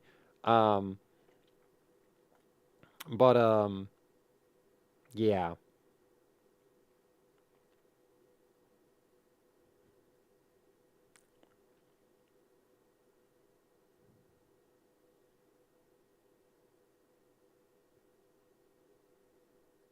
Have you played Mirror's Edge? No. I should probably try that, because, like, I enjoyed Lorne's Lore, and Mirror's Edge is probably kind of similar to that. 1.52 for Hynix DJR. Nah, that's fine. It's completely fine. You can literally buy DJR XMP kits that are at 1.6. So you could actually go higher if you want to. So anyway, I think I'll end the stream there with not only do I have a weird interest in computer hardware, I also have extremely weird tastes in video games. It's like, stop scaling for me at 1.5 volts. Castley, well, yeah, it doesn't really scale with voltage that much. Like, it's more for Intel that you would, because like the 1.6 volt kits, those are like 5,000 plus.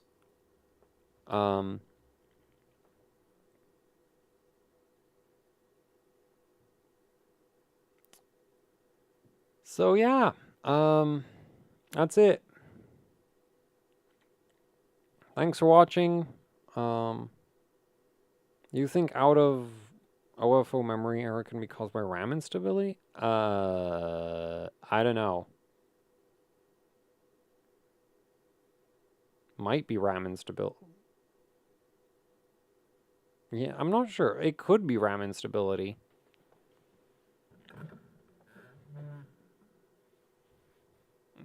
But I mean, the rest of the Elden Ring playthrough, I literally need to reinstall it. I kind of found it pretty, I tried playing it, like, off stream a bit, and I just realized, man, I don't really care about anything in the Elden Ring, like, world. Because, to me, it's just, it feels very generic fantasy setting. And it's just, like, but it's also, like, depressing generic fantasy setting. And I don't enjoy the combat of Elden Ring. Like, I'm not generally a big fan of third person. And while I appreciate Elden Ring's combat in terms of it's it's impressive how it works. That doesn't change how I don't enjoy it. Because the only game that I played that could be considered an Elden, like similar to an Elden Ring is Code Vein. And Code Vein's hitboxes are the big jank. Also, yeah, this is a totally weeb game, which is right up my alley because, like, the thing I do when I'm not, like, playing games or testing RAM or abusing motherboards and CPUs and whatever is read manga. But, like, so this game's combat is, like, compared to Elden Ring, really rough. But I actually cared about the story in this game. So I actually played it twice to get both of the, like, at first I got, like, the half-assed ending, and then I got the good ending. And I couldn't bring myself to get the bad ending. Because I feel like if I finished it on the bad ending, I'd have to play it again to finish on the good ending. So it's like, I'm not doing that. But yeah, so, like, Elden Ring, way better combat than this. But unfortunately, I don't really enjoy the combat that much. And I just don't care about the world. So this ain't gonna work. Because there are some games that I'll finish because, like, I'm interested in the story, and then there's some games that are just fun. And Elden Ring is not, for me, is not in the fun camp. So is what a good deal.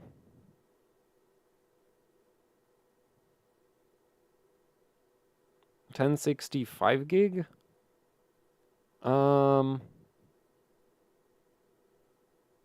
I don't watch anime. I read manga. Like, again, like, and light novels as well.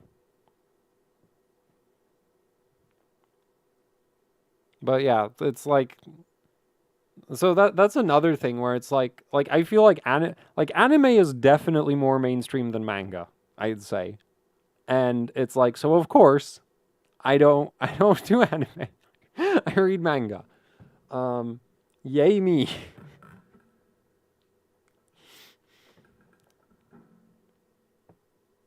Like, on the off chance that there's something I'm interested in that could potentially be mainstream, I obviously take the less mainstream option. Read fanfics?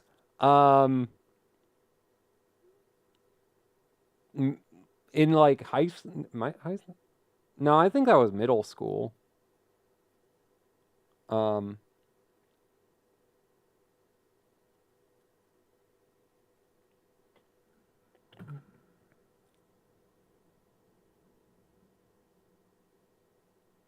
Most isekai animes. Well, yeah, I know. That's why I don't need to watch them, because I read them.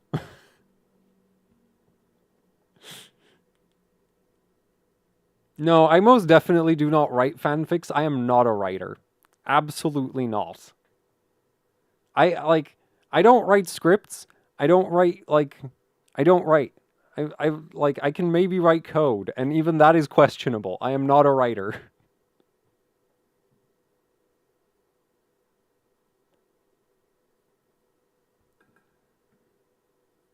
I'm also not very good at lying.